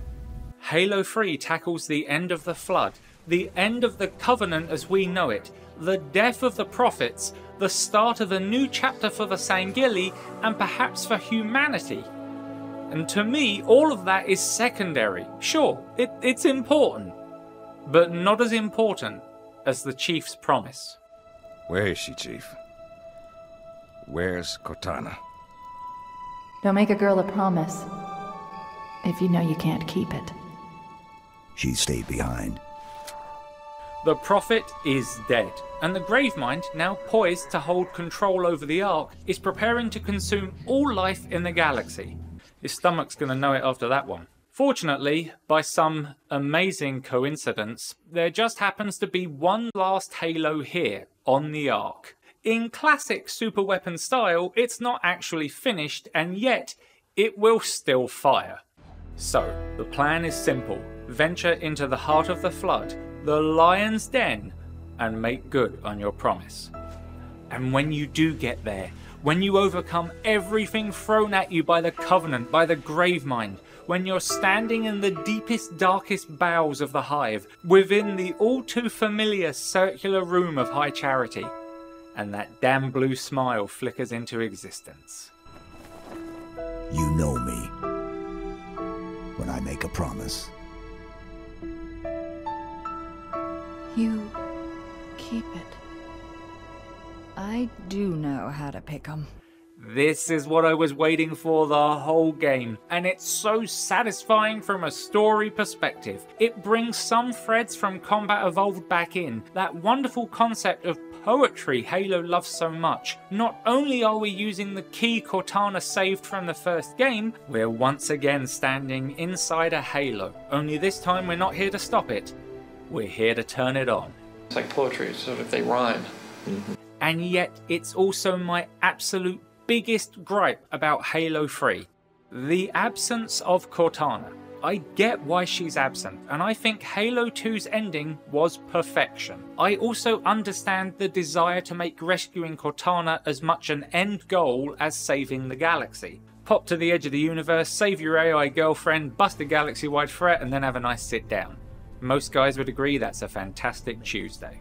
Separation leading to a quest resulting in being reunited. It's thematically satisfying and a great third act to your trilogy.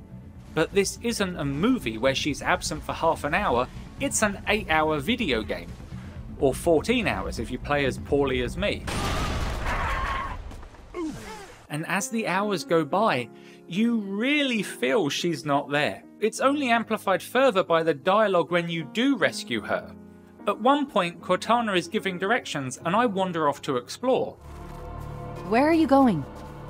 This dialogue is successful in its purpose. It's putting a smile on my face and I'm thinking, yeah, she's back. But it's also making me wish that this had been going on for half the game. I missed Cortana, and while that may be the effect they were going for, to truly get the player invested in rescuing her, from an enjoyment perspective, I missed the wisecracks. It also has the consequence of Master Chief once again having less to say, but that makes sense because firstly Cortana isn't there to talk to, and secondly he's still got to get Cortana back. This is the Chief's low point. Someone's been left behind and he's not going to be popping one-liners like Halo 2 because he knows he has to rescue Cortana. If you saw my Combat Evolved video, you'll know right back at the start I referenced Zana when talking about Cortana. Zana is the demon inside your brain in Dark Messiah. She's arguably inspired by Cortana, but I mean, the idea of an entity sharing a body is nothing new in fiction. Just look at Harvey. Kill her! Then we'll have pizza. And margarita shooters. Zana is a very different type of character, but there is a social connection to the main character. Her dialogue is fun, she's flirty with a vicious streak. So of course I love her. Dark Messiah is one of my favourite games. If you turned the voice volume all the way down, you'd still have fun, but I'd miss Zana. For me, these characters take these games and make them into memories. Careful, dear, there are orcs about. My point is that from a narrative perspective, hell even a psychological one, it's the right design choice, and I have to respect that. And fuck it, I even think it's the right thing to do. But if it were up to me, rescue her halfway through the game. That would have been perfect, and then you know the most important mission is complete, and your schedule is now clear to save the universe. We didn't believe them when they told us. It's Cortana, Chief. She's on that ship. Find her. Get her up. I think they tried to compensate for that lack of Cortana by putting in lots of radio chatter from Johnson, which is welcome because everything he says is gold. And also Commander Keyes. The variety is good, and these are characters I wanted to hear. In fact, I think Halo 3 did more with Keyes' character than Halo 2. Miranda Keyes, not Jacob Keyes, because he fucking died. Despite my complaints, from a payoff perspective, it is remarkably satisfying at the end. Once you've rescued Cortana from biomass hell, the Flood are all around you, and it looks like even the Chief might not make it out alive. Until Cortana detects a blip. I've got a friendly contact. Who would be crazy enough to come in here?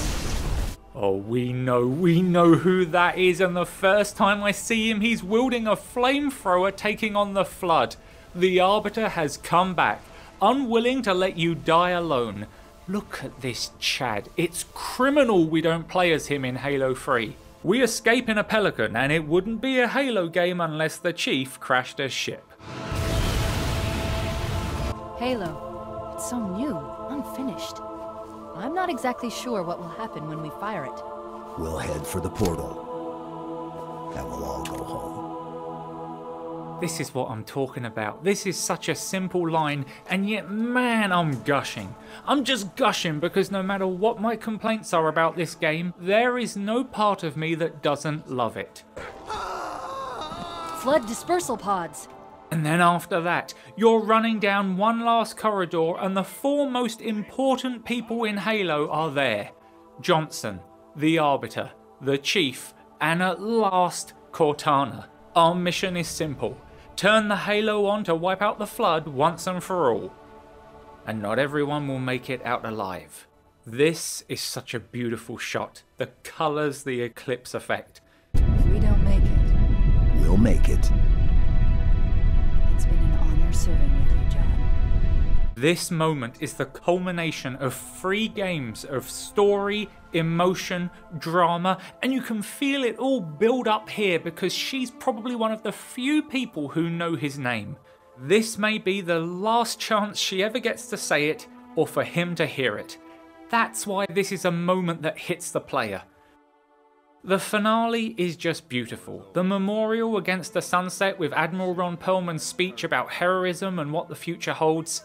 Nathan Fillion gives a firing salute, and when the others have left, the Arbiter approaches Lord Hood. I remember how this war started, what your kind did to mine. I can't forgive you.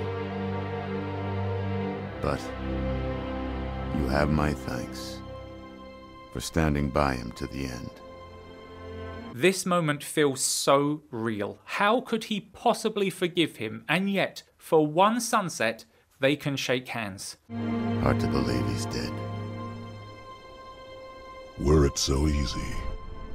Scratched on the wing of the downed flyer are the numbers 117. Then a painfully long blackness. Chief? Can you hear me? I thought I'd lost you too. The Chief rests his assault rifle down. It's tired too. But now the Chief and Cortana are adrift, floating in space as the ship made it halfway through the portal before it closed, cutting the vessel in half. It will be years before anyone finds them, if ever. And he ends up where this all began, back in a cryopod next to the frozen peas. Everything comes full circle, just like a halo. I'll miss you. Wake me when you need me. The pain in Cortana's face, the way the Chief looks away a little between the words. I can't stress how good these cutscenes are for translating so much emotion. The Chief is the perfect opposite to Cortana because he's a human who can't convey his emotions, and she's a machine that can. What the fuck is this game, man? I just wanted to shoot aliens. I don't want to cry. To say I was emotionally invested in this game's story would be an understatement. Everything they did worked thematically. I want to stress how despite my bitching about the lack of Cortana, despite any gripes I have, I see the story of Halo 3 in its entirety as a triumphant finale. And its shallower depth than Halo 2 is not a weakness, it's out of necessity for the story it's trying to tell. But it's much more. The trilogy is told well enough that it's like the origin story for a universe to tell more stories. It's like the Halo cinematic universe. The UNSC and the Sangheili have, for the moment, a tentative understanding. Perhaps the future holds peace. Without the prophets, will the Ungoi finally be free once more? Without leadership, will the brutes return to their savage ways, but now armed with greater technology? What problems will they pose for the galaxy? Will a new threat emerge that helps forge a stronger bond between humans and aliens? Will the Chief ever plug into Cortana's port? Which, to be fair, is usually her position. The Halo trilogy is a work of art in every sense of the word, but it's also one of those very rare things. It's a story told well enough that it's established a universe you want to see go on. I want to see more stories in Halo. I want the Arbiter and the Chief to kick ass for all time. On that front, the characters are all memorable. The Gravemind is that perfect blend of incomprehensible terror and totally understandable threat. Some of the things the Gravemind says are terrifying purely because it sounds drunk with power. But basking in new freedom, I will know all that I possess! Okay, that's enough for you. Gorbaz, take the Gravemind home. And don't let the Marine drive. You drive, just get him home. The Prophet. I feel like he became more of a textbook villain, and that is to the game's detriment. I'll talk about this later in voice acting, but as for the writing, it feels like his lines are chewing scenery here, versus the cold and collected writing he had in Halo 2. Miranda Keyes is a real 50-50 because she's sometimes competent commander, sometimes action movie buffoon in the worst possible way. I'm glad she has more to do in this game, but I also think some of what she does is stupid, and as a character she serves primarily to move the plot forward. Chief, move out!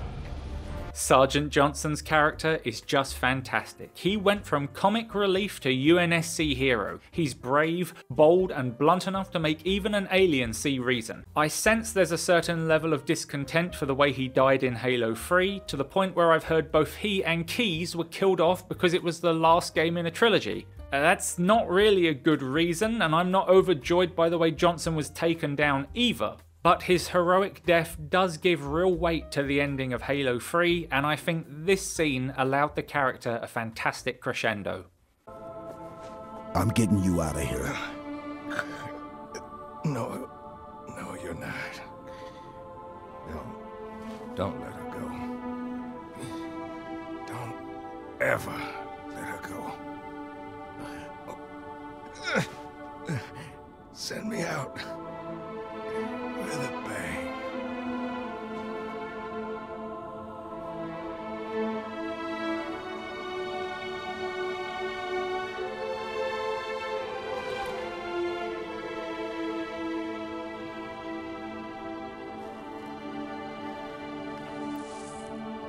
Chief, I'm so sorry.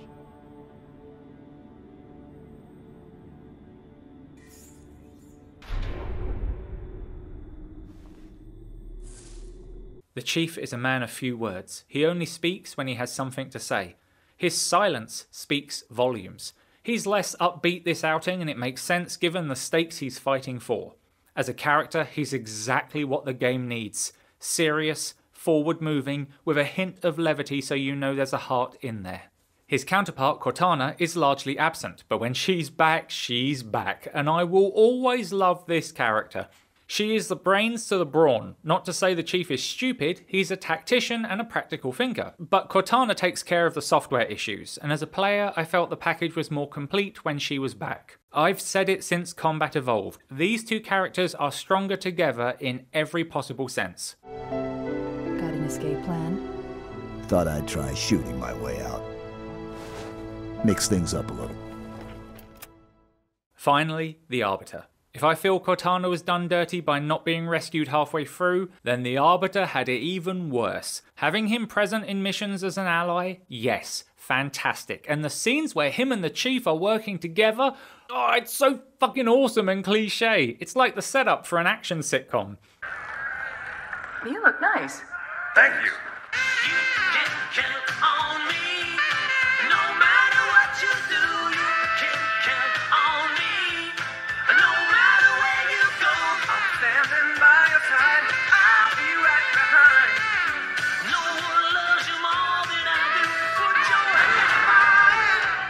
However, his presence and purpose in the narrative is reduced substantially, basically serving as little more than the Chief's backup, and having lip service paid to him for saving Earth.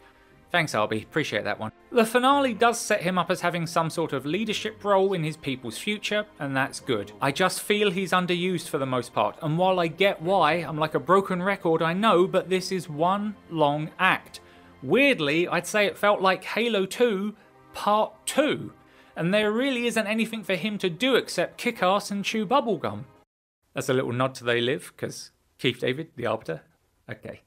Do I feel as though the overall characterization and narrative is simpler and in some cases flawed compared to Halo 2? Ah, absolutely. But none of it left a truly bitter aftertaste. I still enjoyed the adventure and the wild ride it brought. It had a lovely ending, some fantastic and beautiful cutscenes, and good storytelling. The world building was expanded more with terminals holding entries of the Forerunners and their plans for the Ark. There is this amazing bit with the brutes where we can approach and see them conducting some sort of ceremony, showing that despite being brutal savages, they're not uncultured, they're ritualistic, tribal. Ceremonial and deceptively primitive. That's great world building. I'm not reading anything, it's not codex entry, I'm seeing it happen. There is this phenomenal segment in Floodgate that recaptures the old horror feeling from Combat Evolved Swamp level. It begins with this approach to a wrecked building, burning fresh from the Flood's crash landing. Halo 3 builds tension by first showing us the Flood as we remember them, outside, brightly lit up by weapons fire. They're a force to be reckoned with. As the level progresses, we're pushed further inwards. It's dark, and far too quiet in this aging industrial complex. It's not helped any by Cortana choosing this moment to get on the blower and scare the shit out of me. Chief, I can't trust you yet. It's not safe. The Gravemind, it knows us. Although as I said, at this point it's heavily implied it isn't Cortana at all, rather the Gravemind. How he got my number, I do not know. Shortly after, a soldier who made it in with you is infected, and you and the Arbiter can only watch as it changes him right before your eyes. Then the game hits you with the worst of all feelings, you have to go further down. And then a voice calls out through the dark. I didn't have a choice. The LT Sergeant, they were all infected.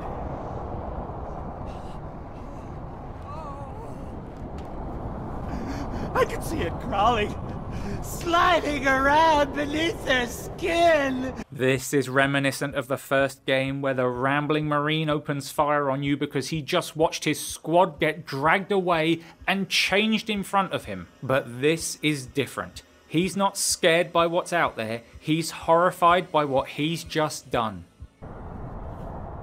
I did them a favor. Yeah, that's it. I helped them. This is wonderfully dark, and it highlights the realities of shock, post-traumatic stress, and just the plain horror of conflict, wrapped in the science fiction dressing of having to murder your friends before they turn into something else and murder you. Halo is a series that proves again and again it is smarter than I think people give it credit. I know I'm eating humble pie after playing it, because it's far more than just another FPS. Let's move on to the sound and music. I have nothing but good things to say about the Halo score, and Free is no exception. Scored of course by Martin O'Donnell and Michael Salvatore, and it's wonderful. It wholly captures that sense of science fiction majesty coupled with dramatic heroism. It makes use of synthetic alien sounds as well as familiar military beats. The music that kicks in when you're on that last Warthog run, racing against the firing sequence, the music progressing and ramping up as you reach different sections of the drive. It hits all those familiar themes you've come to love in Halo. It is the perfect accompaniment to your daring escape. This piece, called Gravemind, captures that amazing feeling of tension, horror, and the alien. It's like a heart racing until it evolves into this twisted choir, as though you're witnessing some unholy miracle.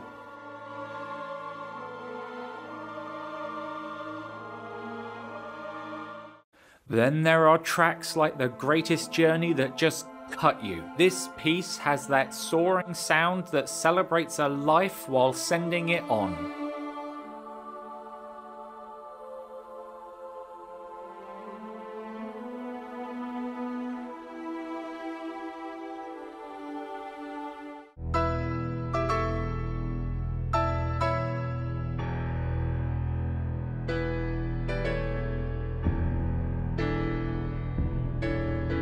One final effort is the one. I know everyone thinks of Finish the Fight. Yeah, it's awesome, it was in the trailer, but one final effort is quintessential Halo music. It incorporates that amazing piano from Finish the Fight together with that unforgettable sound of Combat Evolved. If Finish the Fight is the music that gets you onto the dropship, One Final Effort is the music that plays when your boots touch the ground. The score of Halo has always been phenomenal, and Halo 3's music fits perfectly for the emotional rollercoaster that is this game. On to voice acting. I obviously can't talk about everyone, so I will highlight the performances I really felt were special, and I'm going to start with a sad note. While Michael Wincott voiced the Prophet of Truth in Halo 2, Terrence Stamp voiced Truth in Halo 3. And I was told ahead of time by comments that his performance was vastly different to Wincott's. They're up, re-established contact with Lord Hood. Let him know. All of you vermin, cowering in the dirt, thinking, what, I wonder, that you might escape the coming fire? Wincott declined to reprise his role in 3, and I don't really want to speculate as to why. I can only say that Terrence Stamp was Zod in Superman 2 and a seasoned character actor. Oh God. Zod. Initially, I found the change a bit jarring, but I realised this is because when I hear Truth speak in Halo 3, his dialogue is vastly different to Halo 2. You might remember I described Wincott's performance as reminiscent of Kai Wynn from Star Trek Deep Space Nine. You may go now, child. You may leave, Tartarus. But I thought... And take your brutes with you. Louise Fletcher has sadly passed away, but her performance as Wynn is a masterclass in portraying a less than magnanimous religious leader. Maybe not outright evil like Truth, but she certainly put herself first most of the time. Yet she was sane, and even she had an ethical line she wouldn't cross. I can think of no one more worthy of being the next guy than you, Win. Are you willing to live under Cardassian rule again? I assure you there's nothing to these accusations. Then you should have no objection to an inspection of this manifest, Minister. The difference in Truth's dialogue between games honestly makes him sound unhinged and maniacal compared to Halo 2. He sounds more like Gul Dukat after he went fucking crazy. I should have killed every last one of them. I should have turned their planet into a graveyard the likes of which the galaxy had never seen! I should have killed them all. The great Mark Alamo there, a masterclass in villainy. Anyway, with all that in mind, Terrence Stamp captures that emotion, because he's not voicing Truth in Halo 2, he's voicing him in Halo 3, with that script. It's a totally different performance, but the character feels different. I can't fault him for acting it like this larger-than-life, grandiose alien with a god complex, because that is how the lines for Truth read. Though our enemies crowd around us, we tread the blessed path. In a moment I will light the rings, and all who believe shall be saved. And if that is the character you're writing, who better to voice him than the man that delivered this? Kneel before Zod!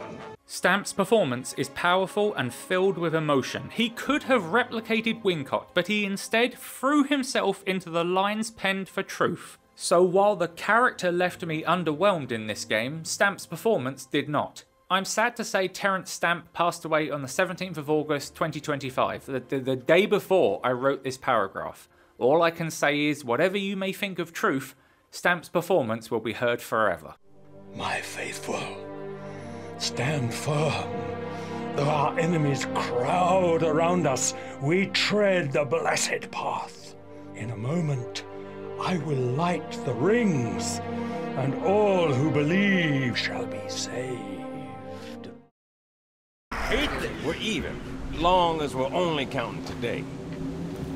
David Scully as Sergeant Johnson. I can't voice how much I love this character nor his performance. It's just magical. Johnson has a lot more serious scenes in Halo 3, and Scully steps up to deliver those with sincerity, while not missing a beat when it comes to the lighter dialogue. Roger that. And ma'am, it's good to have you back. I respect Scully for being able to bring this weight to his performance, especially for a character that has previously brought a lot of levity to the franchise.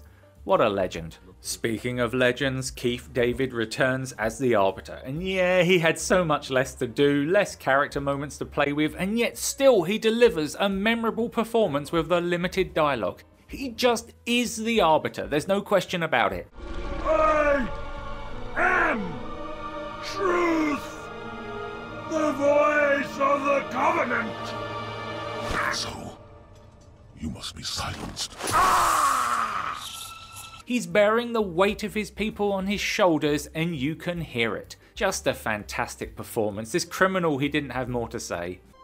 A memorial to heroes fallen. They ennobled all of us, and they shall not be forgotten. Ron Perlman as Admiral Ron Perlman, aka Lord Hood. Had a bit more to say in Halo 3, and he's fantastic, no surprise. Just a great actor with such a powerful voice. Absolutely unacceptable! Tim DeDarbo is great. I just hate the guilty spark. He's annoying and not in an endearing way, but I can't fault his performance because the guilty spark's annoying. I was fucking annoyed. Great actor.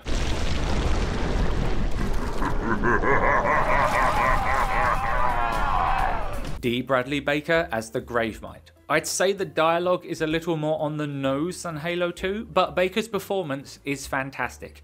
Time has taught me patience, but basking in new freedom, I will know all that I possess!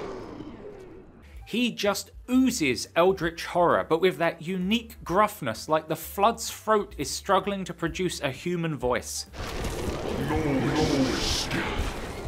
Malevolent, gross, powerful, and yet hinting at an entity capable of desperation and pettiness. His voice elevates the hive level to truly feel like you're invading his domain, as though the devil is calling you out for invading hell. Child of my enemy, why have you come? I offer no forgiveness. The father's sins cast to his son. I'll find Cortana's solution, and I'll bring it back. Steve Downes as Master Chief. He has less to say than Halo 2, which makes sense, but I don't have to smile about it because I love Downes as the voice of the Chief. Not too gruff, not too cold. It's not easy to convey a character that doesn't really push emotions outward. It's probably one of the toughest roles an actor can take on. How to portray a person feeling emotion without an easy way of conveying it. Downes didn't have the advantage of being in front of a camera. He relied entirely on his voice and the work of animators who would create the Chief's signature helmet movements. Wake me when you need me. You can tell the Chief feels emotion, you can tell he knows pain and loss. He's obviously got a sense of humour, but it's because of the weight Downes puts into the voice that you feel it. He just has it nailed down and that's the end of it. His voice has helped define one of the biggest heroes in science fiction and gaming. It's finished. It's finished. And Jen Taylor is the chocolate to the peanut butter. I can't tell you everything. It's not safe. The Gravemind, it knows I'm in the system. I could go on forever about how I wish there was more Cortana in Halo 3 and how much I love her performance. All I will say is that Jen Taylor is Cortana. There's an energy to her performance that is the perfect opposite to Downes' straight-faced Spartan. They work well together and it's a joy to hear her talking again. She's got that emotion and heart to her delivery and she weaves in that thread of confidence, maybe arrogance, that she's got everything under control. Her voice helped shape the portrayal of artificial intelligence and sentience in modern science fiction. And she's just got a voice you want to listen to, okay? Let's be real. AR-5, which stands for? Assault rifle. Clearly, I had a lot to learn. The sound effects for the game are great, no surprise there. Halo always has good sound. Every gun sounds good to fire and you can tell what it does without even looking at what you're holding in your hand.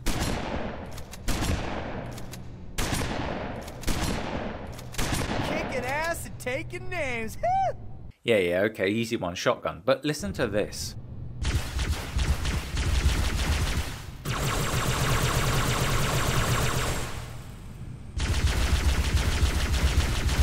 The plasma pistol and rifle each have a distinct sound, yet you can clearly tell they're both plasma weapons. There's my favourite, the M7 SMG, but here's my point. Listen to the Ripper, a gun that fills a similar niche mechanically.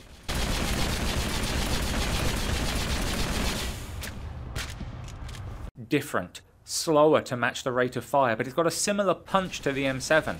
I know technically the Ripper is a carbine, but in the game at least, I think the M7 and the Ripper fill that short to mid-range, dual wieldable weapon niche.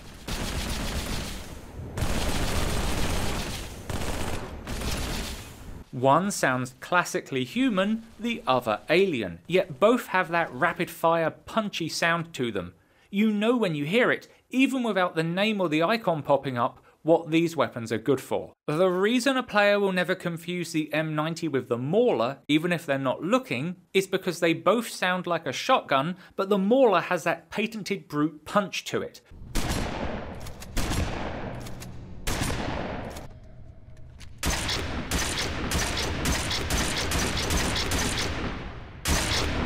The weapon sound design is genius. Vehicle sound in science fiction is absolutely essential and often overlooked. I would recognise the sound of a death glider anywhere. The unmistakable whine of a Wraith dart.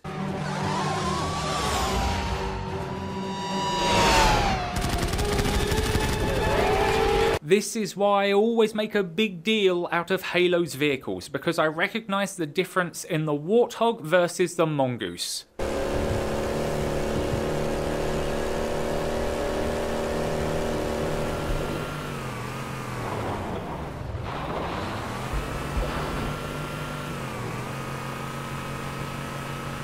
Every vehicle sounds unique, with the UNSC vehicles sounding appropriately grounded. You can hear the motor running, the wheels turning. They're gloriously human.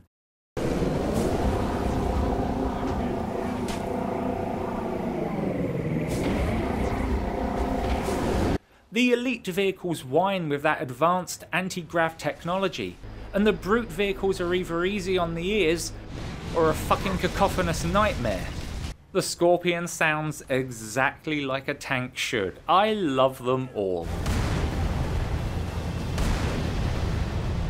I'm a thief, but I keep what I steal.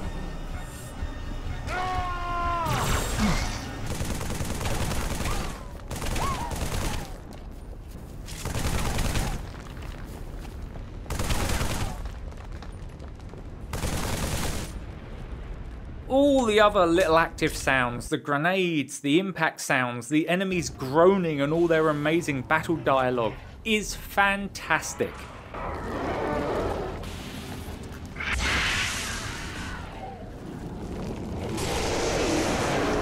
The Flood always sounds disturbing, and I love how the elites had more comedic dialogue in fitting with their new status as allies. Their friendly fire lines are perfect. Can you not see? Is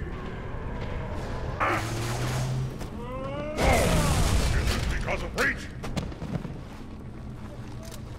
I love all the Marine chatter, of course, but I'm sad to say Michelle Rodriguez didn't return for Halo 3. But I'm always happy when Nathan Fillion has work. And then I threw in Halo, and it was over. That's what I did till 3 o'clock in the morning every day. I was hooked. Also, I can't believe I missed this one in Halo 2, but the Sangheili commander was voiced by Robert Davi. He returns in Halo 3 in his new role as shipmaster. A Flood army, a grave mine, has you in its sights. He does a fantastic job, of course he does, because he's an absolute screen legend. I'm Dwayne Robinson, LAPD. I'm in charge here. Not anymore. Die Hard, Showgirls, Tracks. You know what I think of your cookies?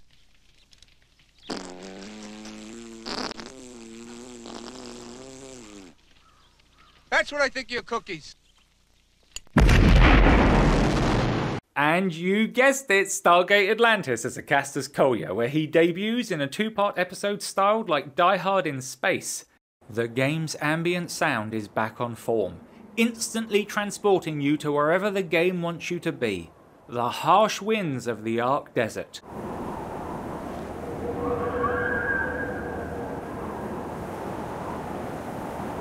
The deep Tanzanian jungle, alive with noise.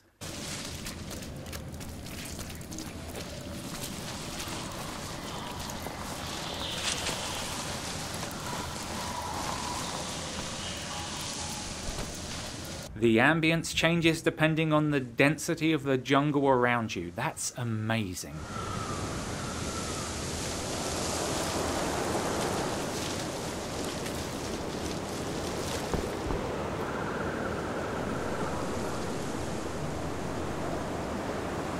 And of course, the groaning, squelching, crying tunnels of the Flood Hive.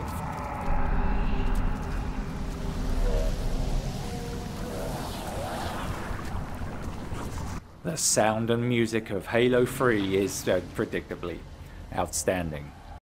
I think graphics are a really boring thing to judge a game on, so I'm doing visuals and spectacle, and that's how dazzling and interesting it is to me within the style of the game. And Halo 3 looks fantastic. The look of all the weapons, like the sounds, you can tell what role they fulfill just from the sight of them, which is important. They are the chief's tools of the trade. Having them look appropriate is essential, and yet they work in that sci-fi magic. All the projectile effects, muzzle flashes, the explosions, the art of combat is rendered beautifully in Halo 3. The character fidelity has come a long way since combat evolved. In combat you get a good look at most enemies and they're all well made, creative, and it's easy to distinguish between the different aliens, following that classic idea of being able to recognize a threat just from its silhouette.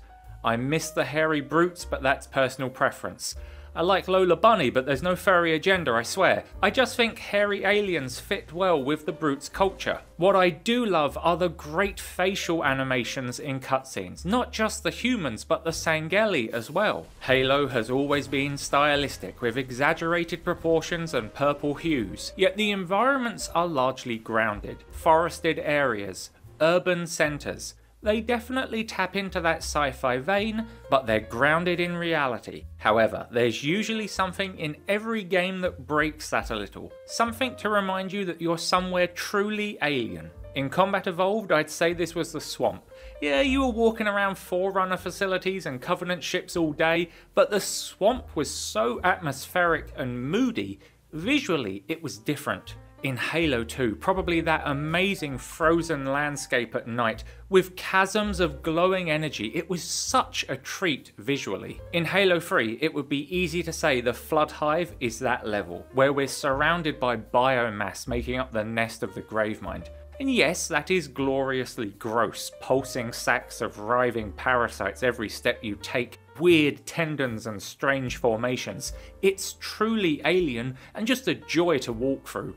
Gravemind holes and all. But the bit I'm thinking of is when you first get through the portal and you're greeted with this beautiful unending desert of rippling sand, tinged with purple from the edge of the universe as the dunes climb up the panels of the Ark. Great formations of sand dot the horizon like tidal waves of dust frozen forever in place. In the sky above, flashes of weapons fire and a brilliant white star before I notice the Milky Way galaxy swirling high.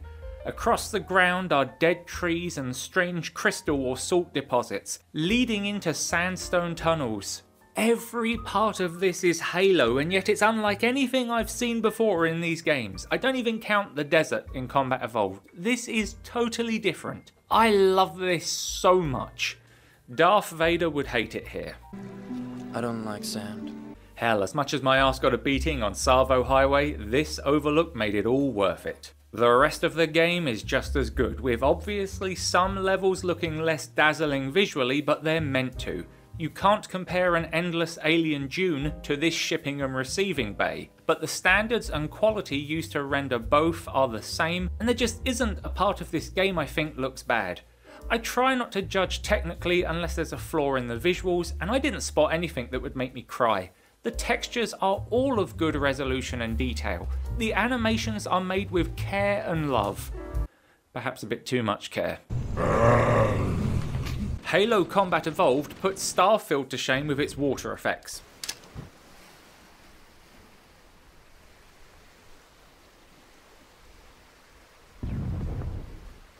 But forget that, Halo 3 puts Skyrim to shame. It's not even funny anymore. The splashes as you steer a warthog through the water, the grenade splashes, the waves. Look at the waves for 2007.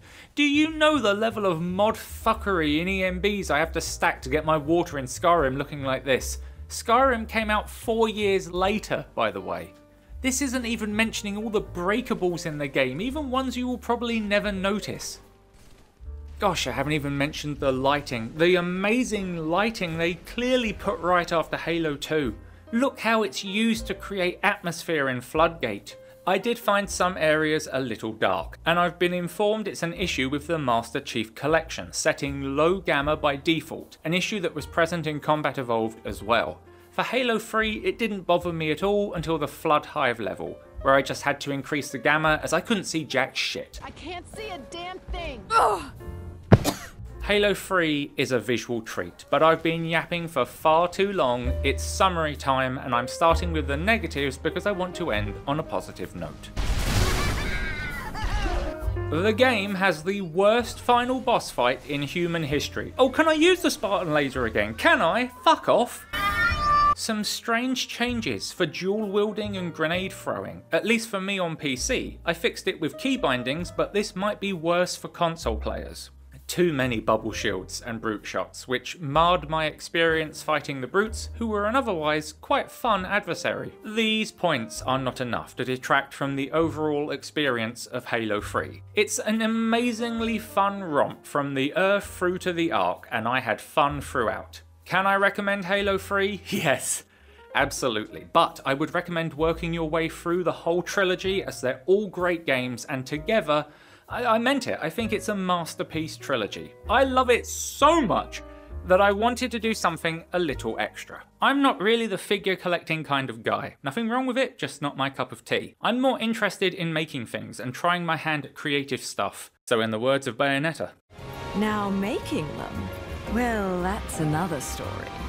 I've never done anything remotely like this before. I've never even used an airbrush before, and the last thing I painted was a driveway, so please be kind. This wonderful Cortana model is by 3D Moon, and before anyone asks, while this is the safe for work clothed version, of course there is a not safe for work version that I didn't print because I prefer this one. Sure, Jan. No, honestly, I did. It's the model I felt represented Cortana from the first 3 games the best. I printed this at a smaller scale than intended and as all one part, and I made quite a few mistakes. But after a lot of high BPM, we got there. Now if you look, you'll see all the little imperfections, all the bits where the masking peeled the paint off, and they'll upset you for the next 20 seconds, but they'll upset me for the rest of my life. I will go back and fix them when I'm better with the small nozzle, but I need practice before I do that, and the wiring is temporary, but look, I really needed to finish this video. I've also used eye decals from Evolution X Studios because my hands tend to vibrate. Ladies, I've done this not just for myself or as a gimmick for the video, but to back up all the praise I've thrown at these 3 games. I love Halo. Oh, and yes, Master Chief is next. When Halo 3 hit the shelves in 2007, it made around $170 million on its first day. That's a lot of money. That's almost as much as a TV show costs to make. The money it's going to make, do we really believe Microsoft and Bungie are going to let it stop here at Halo 3? Well, no, I mean, they're not going to stop the Halo franchise. They've got some Halo spin-offs coming out, and I think that they're going to milk this cow for all it's worth. Sometimes foreshadowing is relatively obvious. Regardless, its release was highly anticipated, and it's clear that by 2007, the fanbase had grown even further. A fanbase that not only persists, but continues to grow to this day. Even in the first Descendant, people are talking about Halo. Look at this. It's a sniper, not a carbine, but I can live with it. Oh, okay, now we're talking. Those are some master cheeks right there. You can see what I'm saying. This game and its community are everywhere. And that's fantastic. I want to thank the kind members of the Halo community who I feel were very patient after watching my gameplay and offered helpful advice, tips, and kind words. I want to thank my kind Patreon supporters. Thank you, truly. And thank you for watching. The Halo trilogy is a masterwork, and I'm so glad I got to play it. I'm sad to put these games behind me, and I know I'll come back to play them because they're just that good. But it's like the man said. Then again, all good things must come to an end. And like I said last time, good things come in threes. So they decided to leave Halo as a trilogy, and thus it will remain a fantastic work of art, its legacy untarnished and left alone just as it is. Were it so easy.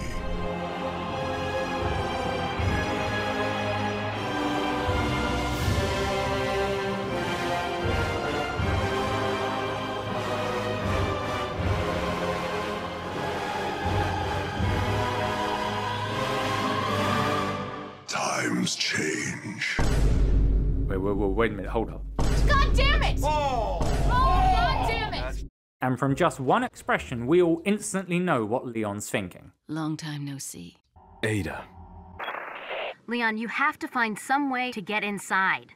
What's this over on this island? Alright, let's make landfall as soon as possible.